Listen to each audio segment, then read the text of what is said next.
Yeah. My name is Whitney Dameron. I'm the chair of the Kansas Department of Wildlife and Parks Commission. Welcome, everyone, to our June 20th meeting here in Hays, Kansas, America. Happy to be here. Good afternoon to Secretary Kennedy and the staff from Wildlife and Parks. We have a lot of people from the agency here. I'm going to allow the commissioners to introduce themselves. I'm going to start to my left with Commissioner Stroyer. Troy Spore, Oakley. Lauren Quayle Sill, Hutchinson. Warren Gefeller, Russell. Delia Lister, Pittsburgh. Emmerich Cross, Kansas City. Sheila Camus, Commission Support. Jason Dixon, Commission Support. Dan Riley, Chief Counsel. Christopher Kennedy, Secretary. Stuart Schrog, Deputy Secretary of Operations. Thank you all. Mr. Secretary and staff, are there any additional items or deletions to the agenda as we have it today? No changes. Good. I believe the commissioners have a copy of the minutes in their packet. You've all had an opportunity to take a look at those. Is there a motion to accept the minutes as written? I move to approve. Commissioner Gefeller. Commissioner Lister, second. Any further discussion? All in favor, say aye. Aye. Minutes are accepted. Moving right along, we're now to the point for the department report. We have, I believe, public hearing, administrative rules and regulations.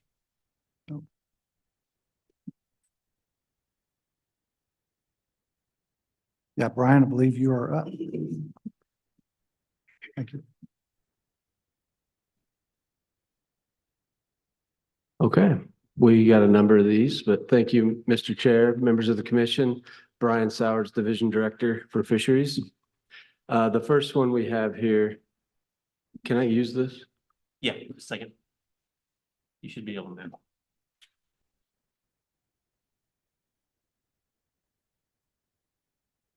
All right, the first one we have is 115.7.3. Fish taking and use of bait fish or minnows.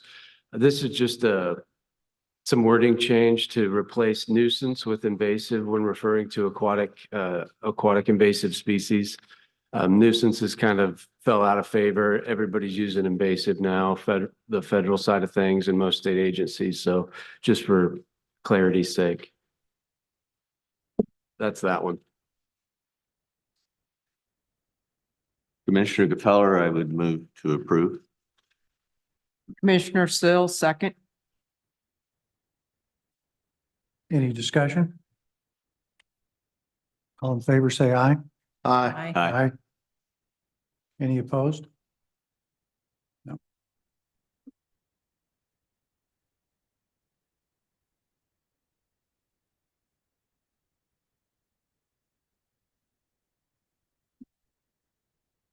Okay, next one's 115.7.9.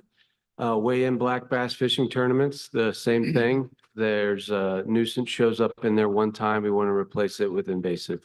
No changes to weigh-in black bass tournaments, just the wording change. Yeah. Commissioner Cross, move to approve. Commissioner Lister, second. Any discussion? All in favor, say aye. Aye. Aye. Any opposed? It's approved. Thank you. Okay, next one, 115.7.10, fishing special provisions. We've seen this before, same thing. Replaced the word nuisance with invasive.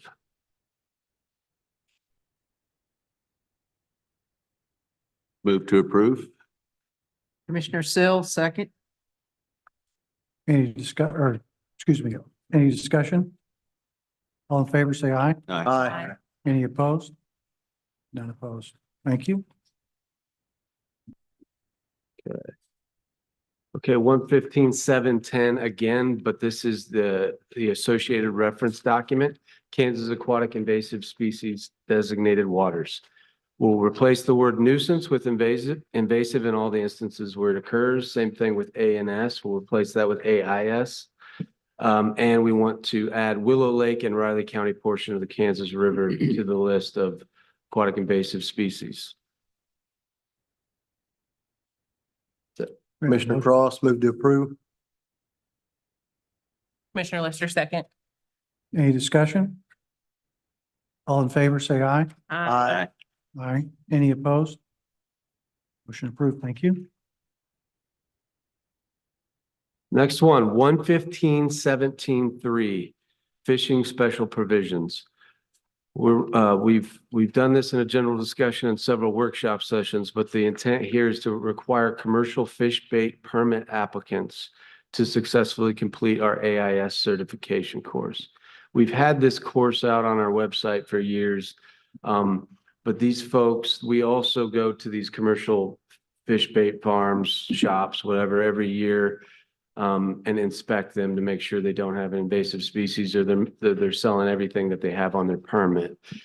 So we do go in and check these places out, but we also want to require an AIS certification. Takes a few minutes, once a year kind of deal. And that's that one. Looks like this right now, at least on our website, and then you click the link and you go to the certification. Once we get all these done today, we're going to change the wording. You can see nuisance right there. We're going to get rid of that. We're going to clean it up and all that. Commissioner Cross, move to approve. Commissioner Fowler, second. Any discussion? There's no cost associated with this. No cost, free. Very good. All in favor, say aye. Aye. Any opposed? Motion passes. Thank you. I believe this is the last one. 115-25-14, fishing, creel limit, size limit, possession limit, and open season.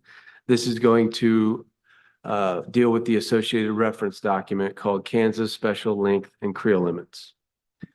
Blue catfish, we want to change to 10 a day, only 1 over 30 inches in those reservoirs listed there: Clinton, Glen Elder, John Redmond, Melbourne, El Dorado, and Elk City reservoirs. For Milford Reservoir, it was 5 a day, 25 to 40 with 1 over 40. We want to change that due to the number of small fish in the population to a 10 per day. And we want to increase that protective slot to 28 to 40 and then 1 over 40. Okay, that's for blue catfish. If you want me to stop or go back, feel free. We have workshopped this many times, but it's been a while. Other water body specific changes, Trexler Lake in Graham County. We want to go to 5 a day on channel catfish, on walleye, 2 a day, 18 inches. They're there, not only for the opportunity to catch a nice walleye in western Kansas, but also to control other populations like the bluegill and crappie. Dave, does Trexler have crappie? Okay. Great. Primary reason for walleye there. So we want to protect them so that they can assist that crappie population. Great Bend, Veterans Lake, 21-inch minimum length limit on saugeye. That lake hasn't had saugeye in a while due to some fish kills. I think the plan is to put them back in there. And for the same reason, they control the stunted crappie population in Veterans Lake. Sherman County Smoky Gardens removed 2 a day creel on channel catfish and remove catch and release on largemouth bass. We already have other differing regulations for channel catfish and largemouth bass in the reference document. So this was an attempt to clean it up. So we just want to get rid of those 2 regs. Marquette Eisenhower Park Pond. This is a relatively new partnership with Wildlife and Parks in Marquette for their small pond there. And we want to change the regulation for channel catfish from the statewide 10 a day to 2 a day and a 15-inch minimum length limit. Other reference documents changes are the paddlefish snagging locations. As I mentioned before, all of these locations were never voted on by the commission, but somehow they made their way in there. So this is an effort to remove these locations from paddlefish snagging locations in the reference document. And that's all I have. Has there been much public feedback on any of this at the department? I know we haven't heard much. No, we did have some questions on blue catfish and, but nothing Nothing big. It was only at the first workshop, I think. And the nature of the questions were, I think they were in reference to other reservoirs that they might want those same regs on, okay. not specific to the ones listed in here. And so in considering that, the conclusion was not necessary at the other reservoir. No, we are considering it, and you'll see that in the workshop. I've got a couple more on there. We're actually changing the statewide length limit, or we're proposing it to you guys to change the statewide limit to that 10 per day, 1/30. Because it is popular, but not only is it popular, it's very useful because of the number of smaller blue catfish we have in those populations. Okay, thank you. Any additional questions? Ready for a motion? Move to approve, Commissioner Cross. Commissioner Lister, second. Any discussion? All in favor, say aye. Aye. Any opposed? Very good. Brian, thank you. Yep, thank you. Well, on paper, we're halfway through. We've turned over the backside of the agenda. We're now ready for general public comments. Anyone from Topeka, Kansas who'd like to make a public comment, or anyone else? We have a volunteer, Sean Miller, Topeka, Kansas. Please identify yourself. Thank you, Mr. Chairman. My name is Sean Miller. I do live in Shawnee County, Kansas, although I reside in Barryton. No, I'm kidding. I wanted to thank you, Mr. Commissioner. Thank all the commissioners and the staff for letting me appear here today. I wanted to start this off today, quite frankly, by thanking the commissioners. I know we may have a little bit of a reconstitution of the commission coming up. A few folks terming out, and feel like you guys have got a job that maybe the general public thinks you're really well paid for and is easy, but I know better. There's a very limited per diem, and mostly what happens is you have people like me call you and harass you and email you and complain and stand up here. So we really appreciate all your hard work. So whether you're going to be back here for another term or two, or whether you've served a long time and done a lot of good for the state of Kansas, I really appreciate it. I know it's oftentimes a thankless job, so wanted to thank you today. My name is Sean Miller. I am a 20-year resident of Kansas next month. Maybe I'm jumping the gun just a little bit there. Some of you will remember me. I appeared before the commission in Topeka last March to talk specifically about KAR 115-825, which is the public land trail camera ban. I opposed it then. I still oppose it today. But I've had a season now to take it in and see how it impacted me and how it impacted my hunting strategy, my desire to hunt, all of those sorts of things. Do want to talk about two things today really quickly, so I'll get the quick one out of the way. You guys just had some questions about notice and what have you gotten from the public. After I appeared before the committee or the commission last March, I know the secretary at that time appeared on a podcast a couple of weeks later and said, "Hey, we got some really great questions at our last committee, things we hadn't thought about. I really wish that they would have interjected earlier in the process," and I do as well. But I will tell you, I think that we need, as a commission and as a public, to find a better way of communicating our major regulatory changes. Because I think there are a lot of opinions and a lot of comments that we would get out there if we did a better job or a more effective job. And much of that falls on us as the public as well. Mrs. Kimmis does a great job once you get on the list of sending out the agenda. I think the agenda and the related documents for this committee meeting were somewhere around 120 pages. And your rank and file hunter who's got 3 kids and is trying to navigate baseball practice and softball practice doesn't put as much effort into reading all of that and figuring out what's going on as they probably should have. So wish I had interjected earlier in the process. Certainly would have done that. Perhaps there's a better way on social media or the website or somewhere else to provide more strict, definite notice. There actually used to be a web page up there on the regulations and statutes that said pending regulations or suggested changes. I think for most of the last 2 years, that was a broken link that went nowhere. They appear to have removed that off the website now. And so even though we're considering some regs today, and they're very minor, I don't think anybody's going to argue over nuisance versus invasive. I certainly won't. There's not a great place there for people to really go on a Tuesday evening and figure out what's trying to go on and what's going to happen, so they know whether or not they need to make the 6-hour round trip to Hayes to talk to the commission. So I think we can do a better job on notification a little bit. The main reason that I'm here today is to talk a little bit about the trail cam regs. Wish we had a podium here so I wouldn't fumble around so much, but also because the last time I talked about this, I ended up video of me on a lot of websites talking about this, and I've put on a few pounds since then. So I wish there was something to block us out a little bit. I learned about this regulation at the Joint Committee on Administrative Rules and Regulations. Don't know how many of you have ever sat through one of those before. Mr. Riley gets to appear before them a lot. It is not a particularly enjoyable experience for people at the podium or in the audience. In fact, we're having one today, right now in Topeka, Kansas. So I'm glad to be here in Hays talking to you. But at that point in time, I got involved a little bit. I heard some questions. I heard some comments. I reached out to staff, primarily at the secretary level, and said, hey, what the heck is going on? I haven't heard about this. What's happening? Relayed some comments, expressed some concerns. I believe staff pushed those out to maybe to the commissioners at the time and encouraged me to show up in March. I did so. We had quite the back and forth. I talked longer than I intended to that day, probably, but I thought there were some good questions. And my opinion, not yours, not putting words in anybody's mouth. I think they said, hey, there was a lot of good questions here, some things we hadn't really considered.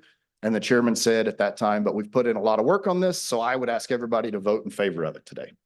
And so even though we had a lot of questions and things that we had just brought up, and the fact that we had just delayed the previous regulation for a month or two to consider a few small changes, we went ahead and voted 7-0 and put that trail camera ban into place. At that commission meeting, Commissioner Lauber committed to having further discussion on it. No timeline, just we're going to have further discussion on it. And I appreciated that. I got contacted by quite a few media, quite frankly, by a number of individuals who said, how do we really go about this? We don't like this. You know, really, should we just blow up social media? And I said, no, let's not do that. They committed to having further discussions. Let's have more hearings on the idea. Let's let it play out. Let's have a good discussion about it. So here I am 15 months later. We don't have another agenda item on this yet. Despite coming back in November and requesting that again, and Chairman Lauber again saying that was me. I said that, I committed to it. We'll do it. We'll get it on the agenda. I reached out in January and said, hey, is this going to be an agenda item? I was told, no, we want to collect data after the season. Makes perfect sense. March, no agenda item. April, no agenda item. So I reached out last month and said, hey, are we going to have an agenda item for June? I'd really like to talk about it. We've had a whole quarter to collect data. And I was told at that time, we recommend that you show up in the general comment period, because at this time, staff has said we have no intent to bring this forward for further discussion. That was very disappointing to me. Concurrently, as this is run, I've reached out to staff a number of times to say, what is the real intent of this, right? There's sort of this general consensus out there on regulations that we should try to find a way to fix a problem, and we should do that in the least restrictive way. So what is the issue? What is it that we're trying to solve? Because I'm more than happy to try to come forward with suggestions. I was encouraged to a number of times. And I said, until I know the problem that we're trying to solve, I don't know what suggestion to bring to you. So today, still not knowing exactly what the problem is, I'll bring this suggestion to you. And I do it somewhat tongue in cheek because I think it's probably not the right one. But that is, please consider revoking this regulation. I have not been told what the issue is. I don't know how to fix what the issue is, so I must assume there's no issue. Again, I say that tongue in cheek because I'm quite certain that there's issues, but I haven't gotten anything more than sort of a revolving platitude of, well, it's a fair chase issue. Okay, well, there's a lot of ways that we can look at that, and a lot of states have looked at fair chase. Also, if it's a fair chase issue where this is an unethical way to hunt, should we not take a look at this in 97% of the state, as well as the 1.5% where we can actually do public hunting? Other states have done that. We've seen bans during certain times of the year or cell camera bans, but that's not what we chose to do here. I think last time I said we were killing a mosquito with a sledgehammer, and I still feel like that's where we are. When I sort of brought that up, they said, it's really more about pressure on the wildlife, maybe during nesting season. It's about conflict between hunters or recreational users. Again, when we have such a small amount of public wildlife area, it is ripe with conflict. And by and large, most of us just sort of let that water roll off our back like a duck in conflict. I think I said last time, if I'm in a deer stand, right at the magic time, a squirrel hunter comes through and blows up everything. That's the unfortunate part about me hunting on public land. That squirrel hunter has every right to be there as well as I do.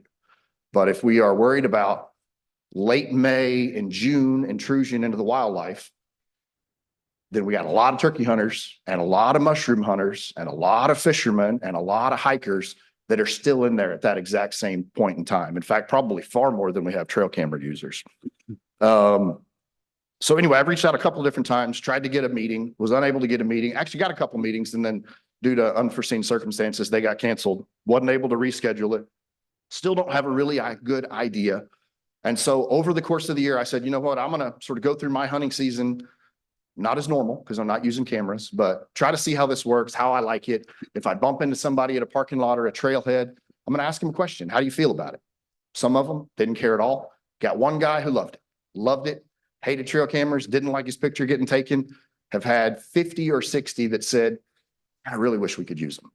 And that 50 or 60 was everything from non-hunters who just liked wildlife photography and seeing what was out on the wildlife area, didn't carry a gun, didn't buy a stamp, non-consumptive user, to people who wanted everything, right? Full bore, cell cam, cutty link, whatever it is that they wanted to do. There was a lot of moving parts within that middle ground. I also didn't really make a concerted effort to reach out to individual KDWP staff other than at the headquarters level. But as I bumped into them, whether it was, again, a CO, a game warden checking me on something on a fishing license, or whether it was talking to a public lands manager while I was volunteering at something, I'd ask them, is this a big issue for you? Is it a problem? I talked to more than 24 KDWP staff, and I didn't hear that it was a top 5 issue for any of them. Now, maybe they're just being nice, somebody coming up, asking them questions. They want to be polite. Maybe they just don't want me to talk to them anymore. All fair game. I understand it. I am not of the opinion that there are not issues out there. I'm not of the opinion that there are not some regulatory measures that probably could and should be taken. But I think an across the board public land ban is probably not the right way to go. I tried to think long and hard about what I wanted to tell you guys as I drove here today in 3 hours. And quite frankly, I couldn't get it all in. You don't want to hear me for 3 hours. I don't want to talk for 3 hours. So what I am sort of asking is that we consider putting this on an agenda for a future commission meeting to have a robust discussion about this. This is a discussion that's taken place in many states across the entire country.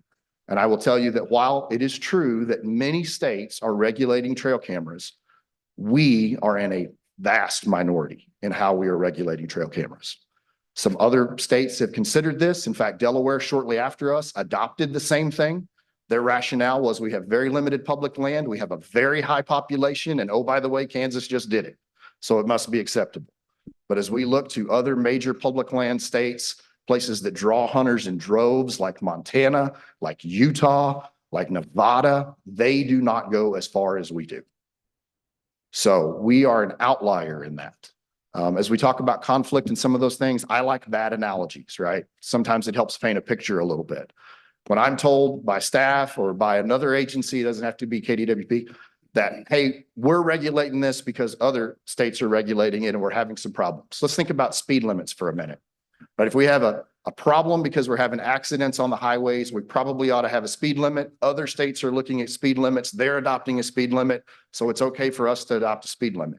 I agree with that in principle, but it's probably not the best idea to set your speed limit at 0. And that's what we've done here. We've looked at other states. They've outlawed during certain times of the year, or they've banned certain types of technologies. Those are setting speed limits at 55, 65, 70, not at 0. So I appreciate your time. I've got a lot to say, probably. I won't take up any more of your time today, but I would ask again, as I did in November, as I did last March, that we consider putting this back on the agenda to have sort of a robust discussion about this, because I do think there are people probably who agree with me and that disagree with me, that I think we ought to all be in the same room at the same time and have this discussion. Thank you very much. I'm happy to stand for any questions if you have any. Sean, I appreciate your time and your travel coming today. I know you brought this to my attention. We've had a discussion on this, of which I was ignorant going back a couple of months ago. Sheila provided me with the minutes and some discussion items from when this issue was considered by the commission. See myself still in an education process. I know the commissioners here were involved in that decision-making process, as well as some of the staff. I would invite the commissioners, if you have comments or questions of Mr. Miller, please ask away. And if staff has any comments as well, we might have that discussion while you're here, and then we'll see where this might go in the future. Commissioners, any comments from you today? I guess I have a question, Sean, and just for the public, you and I have talked about this, and I've deeply appreciated our conversations because you challenge my thinking, because we come at this from different perspectives. Yes, ma'am. And you've made me think deeply about that, and I appreciate that. Utah is 75% public land. When you talk about deer hunting acres in Kansas, it's 307,460. Out of the state of Kansas, it is it's about 0.5% of the entire state is huntable for deer. Okay? So what is the role of public land in Kansas when we have so very little of it? What is the purpose of that land? It's quite a broad question, and it might take me longer to answer that than it would. I my other discussion. understand. But I think that connection back to the public natural resource is really where it stems from, right? Whether that's you as a mushroom hunter or a squirrel hunter or a deer hunter or a fisherwoman.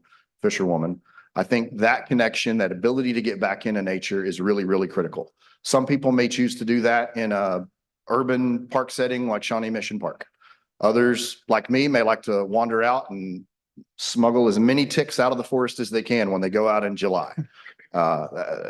Also don't love smuggling ticks, but it happens from time to time. So I hope there's no bag limit on those because I'm probably over my limit. But that connection is really critically important. The reality is when we have 0.5, 0.8, whatever it is that we have the ability to work on, given our population of 2.9-ish million people and the amount of small acreage we have, it is an exceedingly difficult job that KDWP has to manage all of the interests within that. I think it is also incumbent on us as public land users to recognize and understand that there is going to be conflicting uses. Now, we hope that conflicting uses doesn't rise to the level of conflict, right? I think those are two different things. And we've all seen some of that. Typically what we've seen, quite frankly, more often than others is one or two individuals who take that from a conflicting use to a conflict. And oftentimes that I didn't show it earlier, but that leads to the things that you see in the 7 or 8 pages in our hunting and fishing regulations, which is local wildlife area specific regulations. It's not a KDWP thing, so I'll point it out, but at Kerwin Wildlife Area, I believe, with waterfowl hunting, goose hunting in particular, you have a shell limit because there was so much pressure there that guys were sky blasting at geese and moving them all off and ruining the chances for everybody else. Apologize if I get it wrong. I'm not a huge waterfowl hunter, but I think there's a 6 shell limit. Shoot your 6, you got to go back to the truck and get 6 more to keep you from ruining everybody's hunt by doing that. I'm sure the game warden and the Leo staff behind me, when we talk about area specific regulations, just cringe because it is very difficult and burdensome to try to regulate. But even on my local wildlife area, we have essentially 4 different regulated areas. We have 3 regulated by the Corps of Engineers, 1 by KDWP. We have different regulations on all 4 pieces of Clinton Wildlife Area. In fact, we created a lot of conflict with this regulation last year because we could no longer use cameras on the KDWP portion, but on the other side of the fence where the Corps regulated, you could. The public didn't do a very good job of educating themselves about that. So they smashed and vandalized and stole cameras over there where they were legal. That's not necessarily anybody in this room's fault. People ought to know the rules. They ought to pay attention to them. But we've also set the stage now with this for a regulation that, quite frankly, I think is unenforceable because we simply don't have the law enforcement staff to go deep into the woods looking for cameras all the time. We got poachers. We got real big issues. We got drug problems on some of our public lands. They're probably not out checking for cameras every day. Now, if I bug them and drop a link and say, hey, somebody's got a camera over here, how about you go look at it? And they're in the area, they may pull it. But again, that kind of gets back to managing all of those uses is a difficult thing. And I want as many people on that public land as we possibly can, because I think it's really intrinsic in keeping our public involved, engaged, keeping funds flowing into KDWP so that we have the money to do the kinds of things that I think most of us in the room enjoy. But some of that is recognizing that we're always going to inherently have a little bit of conflict unless the political wills in Kansas change place and they let you guys buy another 15 or 20 million acres in the next couple of years. And I don't see that happening. For anybody watching online, I'm not suggesting that should happen either. But yeah, more access is always better. I don't even know that I answered your question, but I appreciate it. I think it's a long-winded one probably for me. Thank you. Further comments, questions? Well, comment, I guess. I appreciate your comments about the need for communication, because as you well know, we represent multiple constituencies, oftentimes with conflicting views on things, out-of-state hunter versus in-state hunter, economic interests, landowner interests. So we have to listen to as many viewpoints as we can in order to arrive at some sort of a decision. This one in particular, as I recall, that I had just as much feedback for as I did against. So when you have a situation like that, you've got to kind of put some of your own thoughts into the mix. And in my particular case, I feel like, we can debate whether deer numbers are increasing or decreasing in various parts of the state, and even debate why that's happening. But I'm pretty sure we can all agree our trophy deer numbers are going down. So I tend to err on the side of the prey in those cases. So if the camera gives any advantage to the hunter in terms of understanding behavior and where the deer is and all that, all things being equal, I'm going to be in favor of the deer in that case. That's my reasoning. If I may, and this is probably the discussion if we get it agended, but I believe, and I think if you go back and look at the National Deer Association data, I think one of the things we always try to rely on here, and quite frankly, I try to interject myself in the legislature probably more than I should on KDWP, managing with science, managing with data. There's probably a lot of data out there that says if you understand the age of your the structure of your herd from an age standpoint, then you probably do a better job of managing for that better age class. Just quick aside, this year I hunted without a camera this year, obviously. I killed a pretty nice deer. The quick story of it is I saw a really nice deer on a Monday morning. I slipped back out again on Wednesday because I didn't have a meeting that morning, very foggy. Saw a deer slipping through the fog that was very similar, exact same rack. Had a real small window to put an arrow in him, and I did. Beautiful deer, fantastic deer, 3.5-year-old deer, not the 5.5-year-old deer that I had seen on Monday that I thought was there. The deer that I killed, while I'm very proud of him because he's the first deer I killed after a really terrible accident that I had last year. Boy, he would have been a stomper at 6.5. If I had a camera and knew that deer was out there, I would have told me and any of my friends that are in that area, be careful. There's a really damn good young deer out there. Don't kill that deer. Double check. Now, as a hunter, you always have to know what it is you're shooting at, what's beyond it, all of those things. Everything I did was safe, but it was not the deer that I thought it was because I had very little data on it. And unfortunately for me, I shot the wrong deer, kind of messed up the age structure in that area a little bit. I hope that 5.5-year-old made it through the season. I hope he made it through the winter, and he'll be there this year as a 6.5-year-old. Don't know that, but maybe he did. But it's a point well taken. I appreciate it. Mr. Chairman, if I may. Stuart sir. Trogg, Deputy Secretary. Sean, I appreciate your comments. We've talked off and on through this process.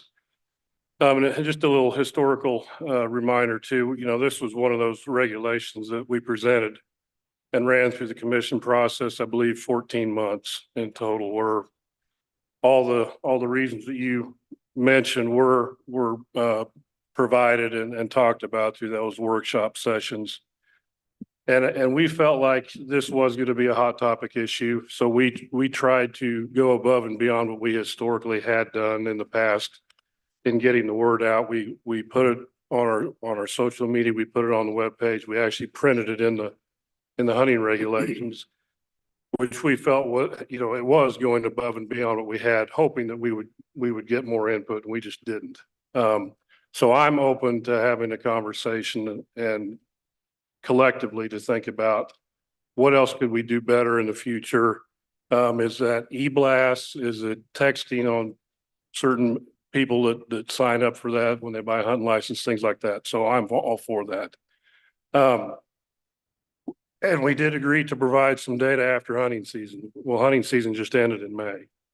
This isn't just about deer hunting, it's about all seasons, 8 months out of the year. So and typically in the past, when we implement a new regulation or amend one, we like to have a 2-year evaluation period. It's hard to really assess and evaluate what the pros and cons of that new regulation within the year. So what we're doing now is we're compiling all the field data from our public land managers and game wardens. We're compiling all the emails that came through us through Contact Us, both good and bad. And so what we'd like to do is finish compiling all those reports and present that information at a future meeting here coming up. Thank you, Deputy. I will say that we haven't made any conclusions yet. We're just in the collection era right now. I will say from the reports that I have seen come in from the field is that the incidents of disputes in the field, the camera theft and SD card thefts have drastically declined. But again, we're not speculating. We're not making any conclusions. We're just collecting data. I mean, it's illegal for them to be out there. So of course there's less theft of the things that are no longer there, but I appreciate it. I'm glad you guys are collecting data. I look forward to that discussion. Thank you. Any further discussion on this matter? Thank you, Sean. Thank you, Appreciate your Commissioners. time and Appreciate your it. comments. We're still on general public comments, or anyone else who would like to speak, please approach the podium and identify yourself, sir. Thank you, Whitney. I'm Andrew Clark from Hayes, Kansas. I'm here today to talk about a couple items here. I'm from Western Kansas, so I voice the opinion of a lot of other folks that can't be here on a Thursday. Like to voice my opinion and the support of KR 115-826, which manages non-resident waterfowl hunting pressure on public lands.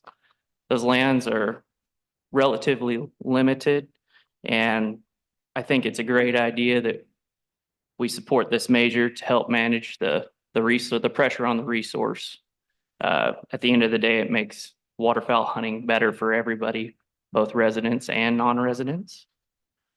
I'd also like to propose the commission consider a full lottery drawing on all mule deer tags in the state of Kansas. Mule deer population, since I've lived out here in Hayes in 2002, has decreased a ridiculous amount. When I moved out here in 2002, if I took you for a ride out here just outside of town, you could flip a coin to see which species you were going to see. It was 50-50, guys. You would set in a tree stand on a piece of public ground out here. Half the time you'd have mule deer come under your stand. At this point, mule deer are pretty well non-existent in this county. There's a couple small pockets, but their range has pushed far west, and even out in the western reaches of the state, they're in bad shape, and we need to go ahead and put everybody into a lottery on that, both resident and non-resident. The ability for someone just to go purchase a muzzleloader tag over the counter and run out and pop a mule deer. We can't have that, guys. So, I would like to, anybody have any input on that? Counterpoints, support? Any questions or comments for Mr. Clark on either point? I would just, Commissioner Fowler, I'd just say, I've got the same experience with mule deer and our ranch in Russell County. So, you know, up until about 2002, 2005, we had lots of mule deer, and there are zero there now. So they're all moving west for some reason. Mr. Chair, Yes, sir. I appreciate your comments, and I would also encourage you to make your opinion on the pending waterfowl regulation known to your legislator, because I anticipate we may have some convincing to do when we get to that stage of the process. So, Okay, yeah. And anybody else that has that same opinion, let your legislator know. thank you, Dan. And while I have everyone's ear, I'd also like the commission to consider, Lauren had mentioned earlier that Kansas public lands account for 0.5% public access for deer hunting.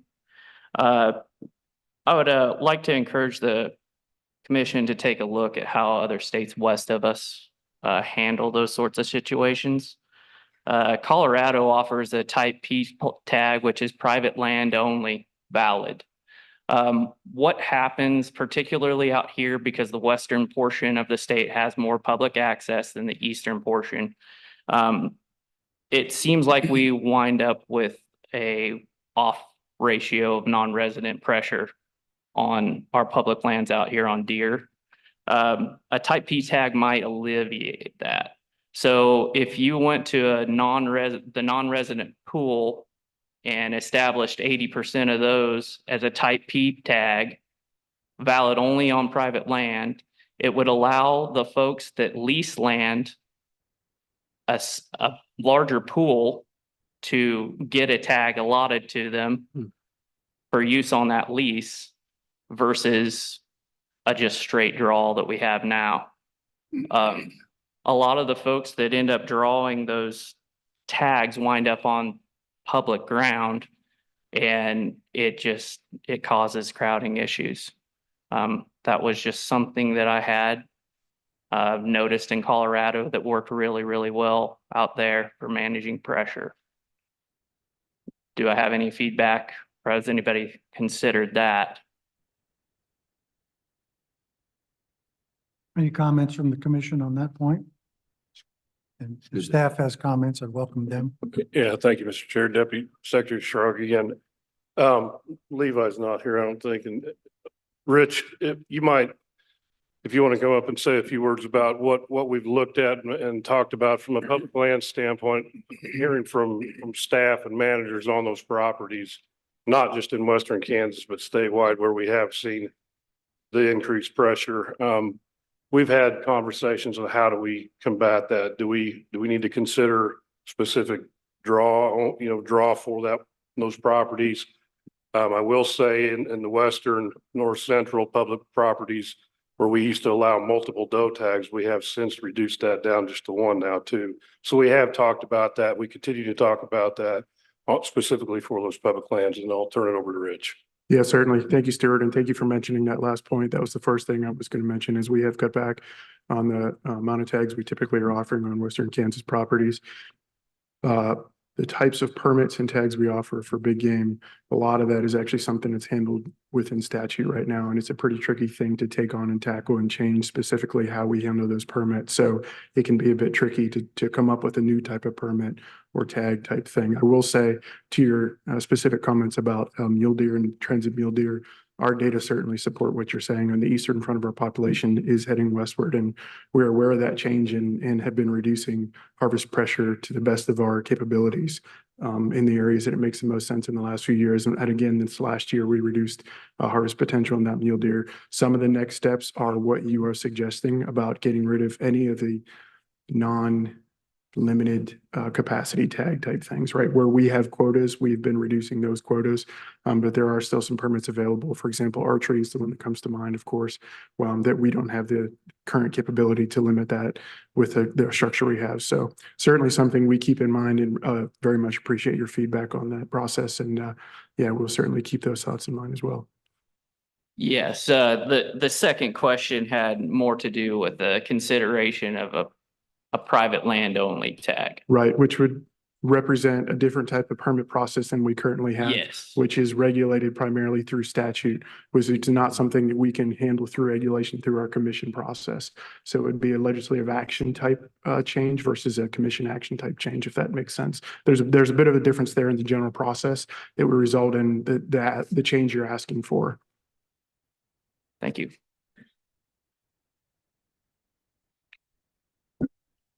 Any further comments or questions?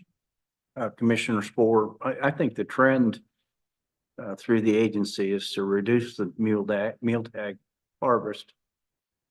But I continue to remind everybody that I think that muzzle loader situation is an issue that needs to be talked about as far as being able to buy a muzzle loader tag and go shoot a mule. So thank you, Andrew. Yeah, and as part of that, you're adhering to a quota per unit, right? I think we really need to keep that in mind when we're managing herd population out here, is specifically where we have less precip per year.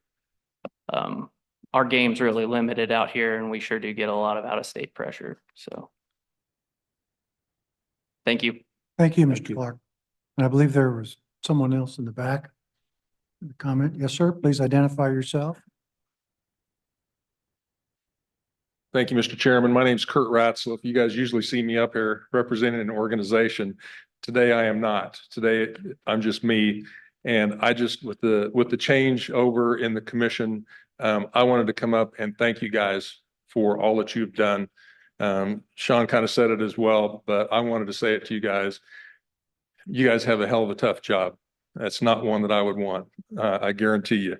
And I appreciate the time and the effort and the energy that you guys have expended, whether you're back or not, is, it remains to be seen, I think, in a lot of instances. But I just want you to know that Kansas hunters, anglers, and outdoor people appreciate what you guys do, because it's a hellish job. I'm aware of that. I've learned that. Watching these meetings and stuff, I've learned that. And so I just want to say thank you.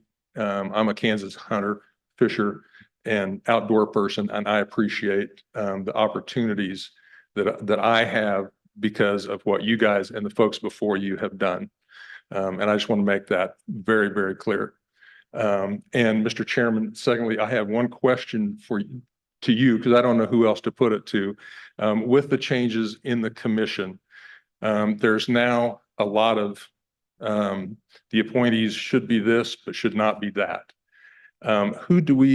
If we have concerns about someone who's appointed that they don't meet those criteria, who do we direct that question to? Is it you, or who do we direct that question to? Probably an open question. I would say you could bring it to my attention. I would be happy to share it back with the secretary. The secretary certainly would be willing to accept those kinds of comments. You also could direct comments or concerns to the appointing authority. The way the legislation was passed, the governor has 4 appointments. The attorney general has 1, the speaker of the house has 1, and the Senate president has 1. So if there was a question about qualifications or geography or whatever, perhaps directing that to the appointing authority for that particular person as well. Yeah, and I thought about that, but I also assume that if the appointment's already been made, then it's probably not going to be something that the appointing authority is going to be concerned about. And so I was just concerned about that because it looks like there's several different things that have to be met. Yeah, fair question. And I just don't know, I don't know where to voice that concern if it arises. I've got a question, and because I'm not real clear, but will all commissioners have Senate hearing be approved by the Senate? Is that how it shook out? No, they removed that piece. Okay. Yeah, there's a method for removal, but there's not like a confirmation or anything like that that I saw anyway. So I just didn't know if there was a set way that you guys internally were going to do that, or. I would be happy to field that. I'm sorry, Christopher Kennedy, secretary. But I would be happy to field that complaint, serving on the governor's cabinet. I could get that information to her as quickly as possible. Okay. I guess we'll cross that bridge if we come to it. So, all right. But specifically, I want to thank you guys. And then don't allow the fact that something's been announced keep you from making a comment. I'll also say that as well. Okay. All right. But I mainly wanted to come out. I had that question, but I wanted to thank you guys because it is, like I said, it's a tough job. And I've disagreed with you with things that have been done, and I've agreed with things that have been done. And irrespective of that, I appreciate your time and your effort and your energy. And I just want to thank you. Thank you. Thank you, Kurt. Mr. Chair, Yes, sir. we do have Mr. Whitman online that has had his hand raised, so I thought he'd go next. Very good. Thank you. Mr. Whitman, I'm gonna ask you to unmute, so you should be able to come on. Hello, good afternoon. Can you all hear me? Yes. Yes. Okay, thank you. My apologies in advance. I have to take the call from my car, so if you hear some traffic noise, I'm not driving, I'm parked, but in case there's traffic behind me. And thank you, Mr. Chair and Commissioners, for giving me an opportunity to comment. I won't take much of your time. I just want to kind of reiterate, I think, some points that Sean Miller had made, and also advocate for revocation of the trail camera regulation, which is the outright ban. Now, I had previously, like Sean, come and spoken to this commission when the regulation was adopted back in March of last year. And at that time, I had a more middle of the road approach, considering, maybe there was some reasonable regulation that could be put in place on the trail cameras, such as no cellular cameras or a limited number of cameras.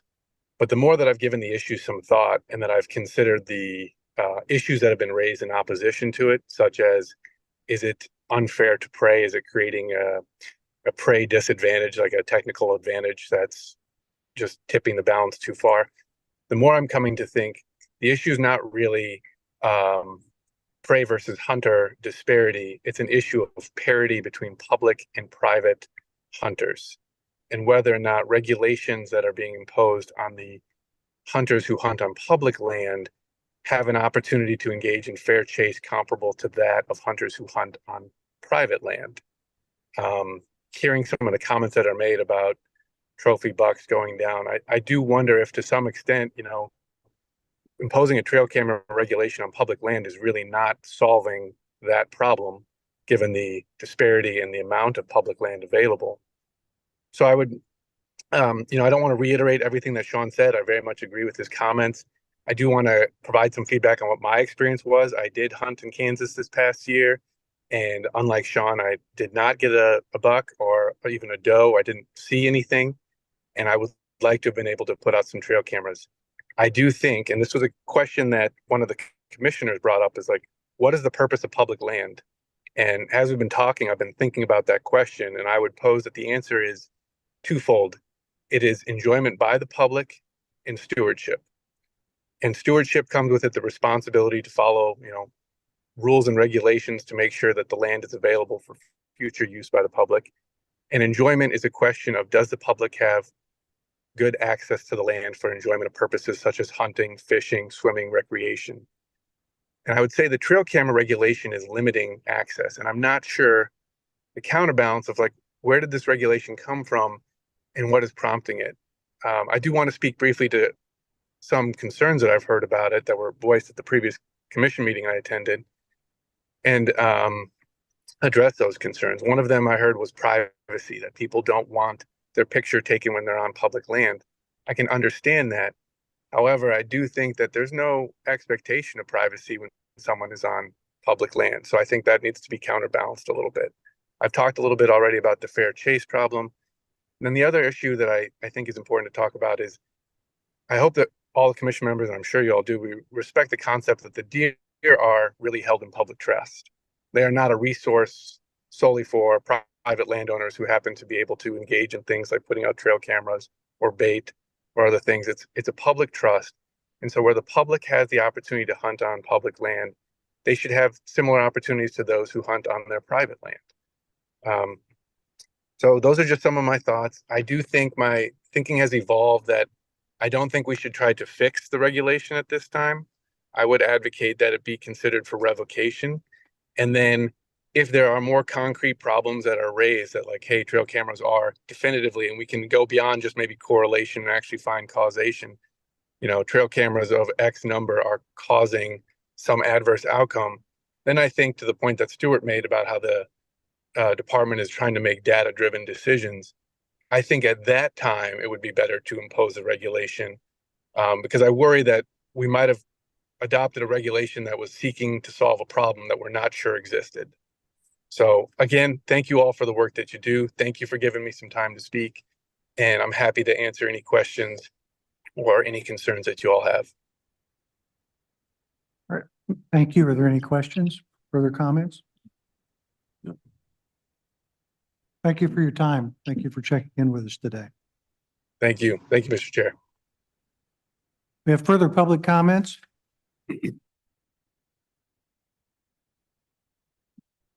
Yes, sir. Please identify yourself. Approach the microphone.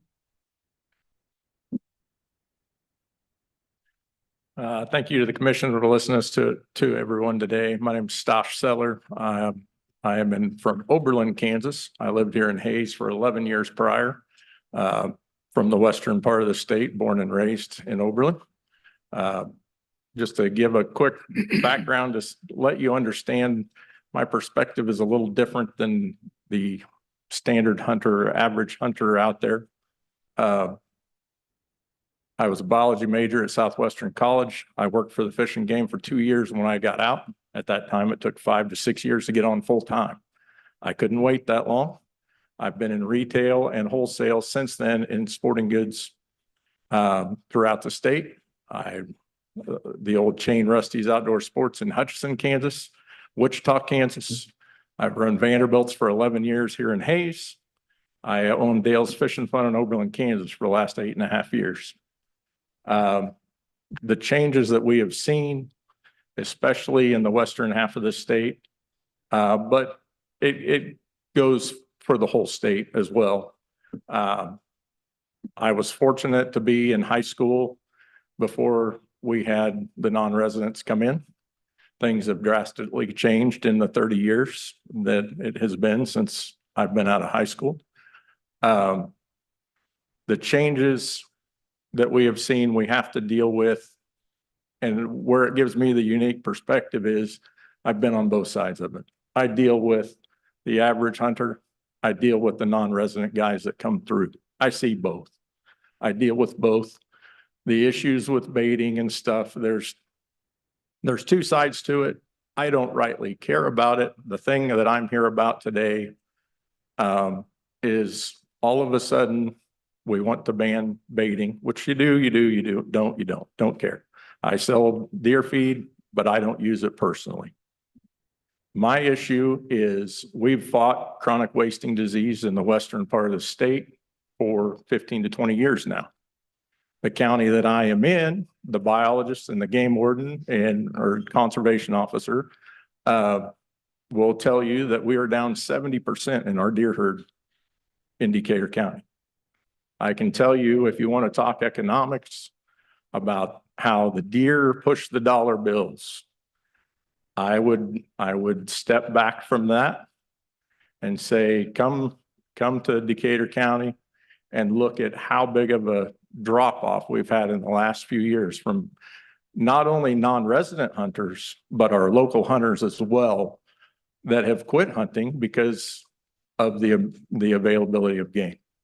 Same way with the turkeys, same way with the pheasants. Our pheasant population has never recovered. Mr. Sporer, you're from Oakley, you see it. Mr. Gefeller, you're from Russell, you see it. My question is what's going to be done to combat this, and what are they going to do for us sportsmen in the western part of the state? The thing is now that chronic wasting disease has traveled across the state, now it's a problem. Now we got to look at it. Now we got to do something about it. The rest of us are suffering because nothing was done previous. I want to know what is going to be done going forward. Our deer numbers obviously are low, yet we continue on private ground to allow 5 doe tags in Decatur County. Explain to me why that's happening. Explain to me why we have so many issues with the commission and the state legislature and wildlife and parks. When somebody on one side gets upset about something that they don't agree with, they throw a tantrum. I point towards a wonderful House representative that continues to bring up the transferable deer tag, which is out there essentially to lease ground easily. and guarantee tags for outfitters to make that money come into the state. I can tell you from the local perspective, it's not a good thing. The normal Kansas hunter, that is not going to do anything to further our population. I'm trying not to ramble here. I have too many things in my brain. Mr. Clark had mentioned something about the mule deer. I do agree that something needs to be done there. I want to know what can be done. The muzzleloader thing has been brought up multiple times. I'm an archery hunter. I firmly believe the mule deer and the whitetail are two different species. They need to be managed separately, not as a group. To the muzzleloader issue, to me, we need to make it a primitive season. I deal with hunters all the time, and I've got guys putting technology on their muzzleloader that allows them to shoot further than I would with a rifle. And you can buy that over the counter, and you can go harvest a big mule deer. That is a major detriment. And since we allow scopes and range finding technology in the scope and everything else, you want to talk about a disadvantage. It's a massive disadvantage. Those are issues that I feel need to be addressed. I don't know who would answer those questions or what is going to be done about it or something that can be proposed about it. But those are definitely areas of massive concern to us out west here that seem to get ignored. It's not a problem until it's a problem in the eastern half of the state. I deal with dealers clear to Milford and Manhattan, clear into Colorado and across Nebraska. So I talk to other sporting goods, hardware retailers that are telling me the same thing in their areas. So the economic impact is a large one, and it's not off of tag revenue, and it's not necessarily off of that non-resident revenue as much as it is the local hunters either losing access, get tired of fighting it, or just the sheer lack of numbers. Thank you. You got any questions?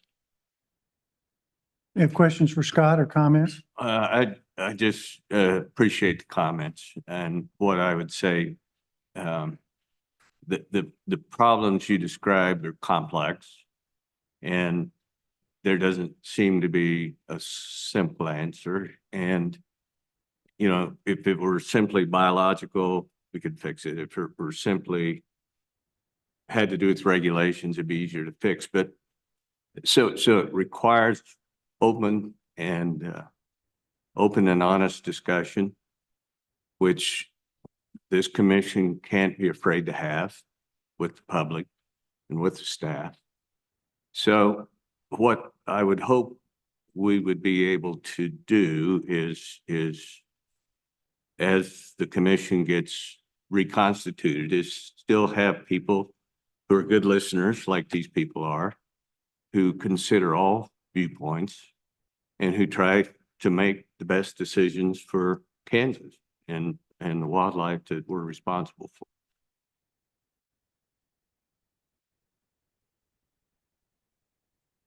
I would agree. They are complex issues. I know many, if not all, have come before the commission before.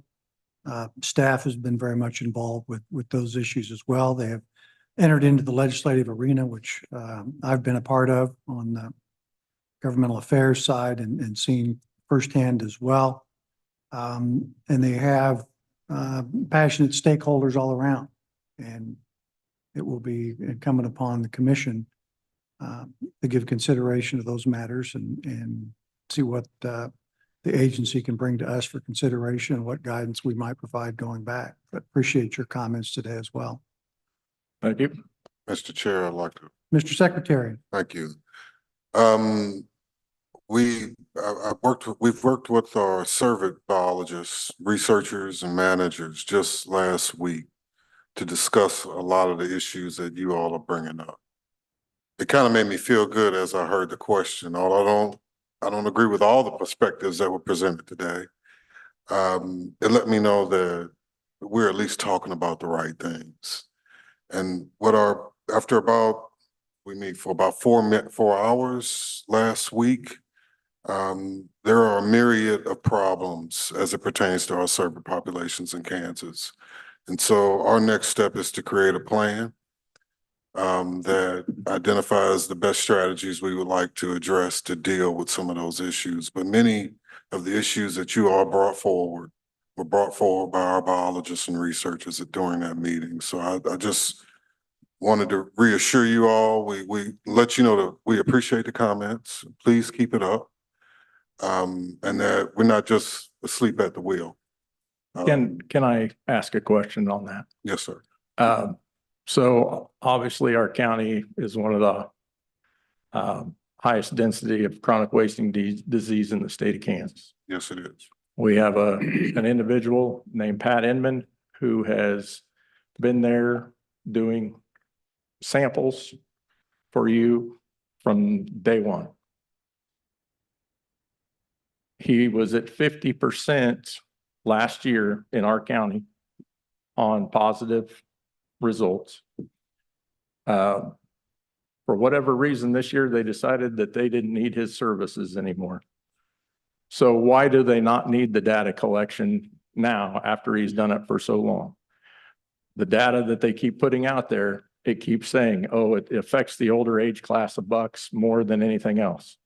Well, the majority of your data is coming from taxidermists. What gets taken to the taxidermists?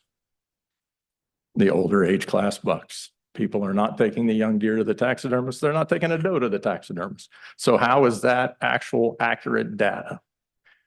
That would be one question. As for earlier, sorry, Mr. Schrog, you had mentioned that you guys were collecting data, and that you're waiting till you get the data collected to make decisions on items. I have to say that that has not always been the case, because we had a moratorium on crossbows. I don't know if you remember, if any of you paid any attention to that when it was brought in. We were going to have a 2-year test project, and we were going to do that in certain districts for 2 years. We didn't even make it. They were already recommending to legalize it before it was even the end of the extended doe season. It was already on the docket to pass it. So simply because you said that, it just triggered my brain to say that's not always the case when it comes to that.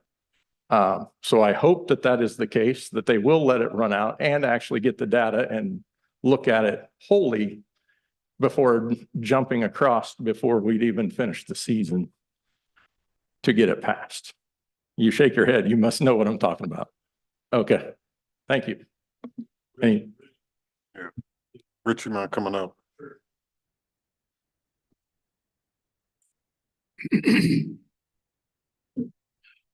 While Rich is coming up, Scott, I might. It's Stosh. Okay, Scott. We'll S-T-O-S-H. Okay. Yeah. You can get that. Yeah, remember too, that crossbow season was very legislatively driven too, so. I understand. And that was my question about how is it we have the department butting heads with the legislature and with the commission, and everybody butting heads and throwing fits when they don't get their way. That's what I'm referring to. And so one of the questions you had was why are we still allowing the additional doe tags in Decatur County when you're seeing what you're seeing? And that's something we actually discussed last week at the CERBID meeting that we did, that the secretary was referring to. So I'll allow Rich to make some comments on your questions.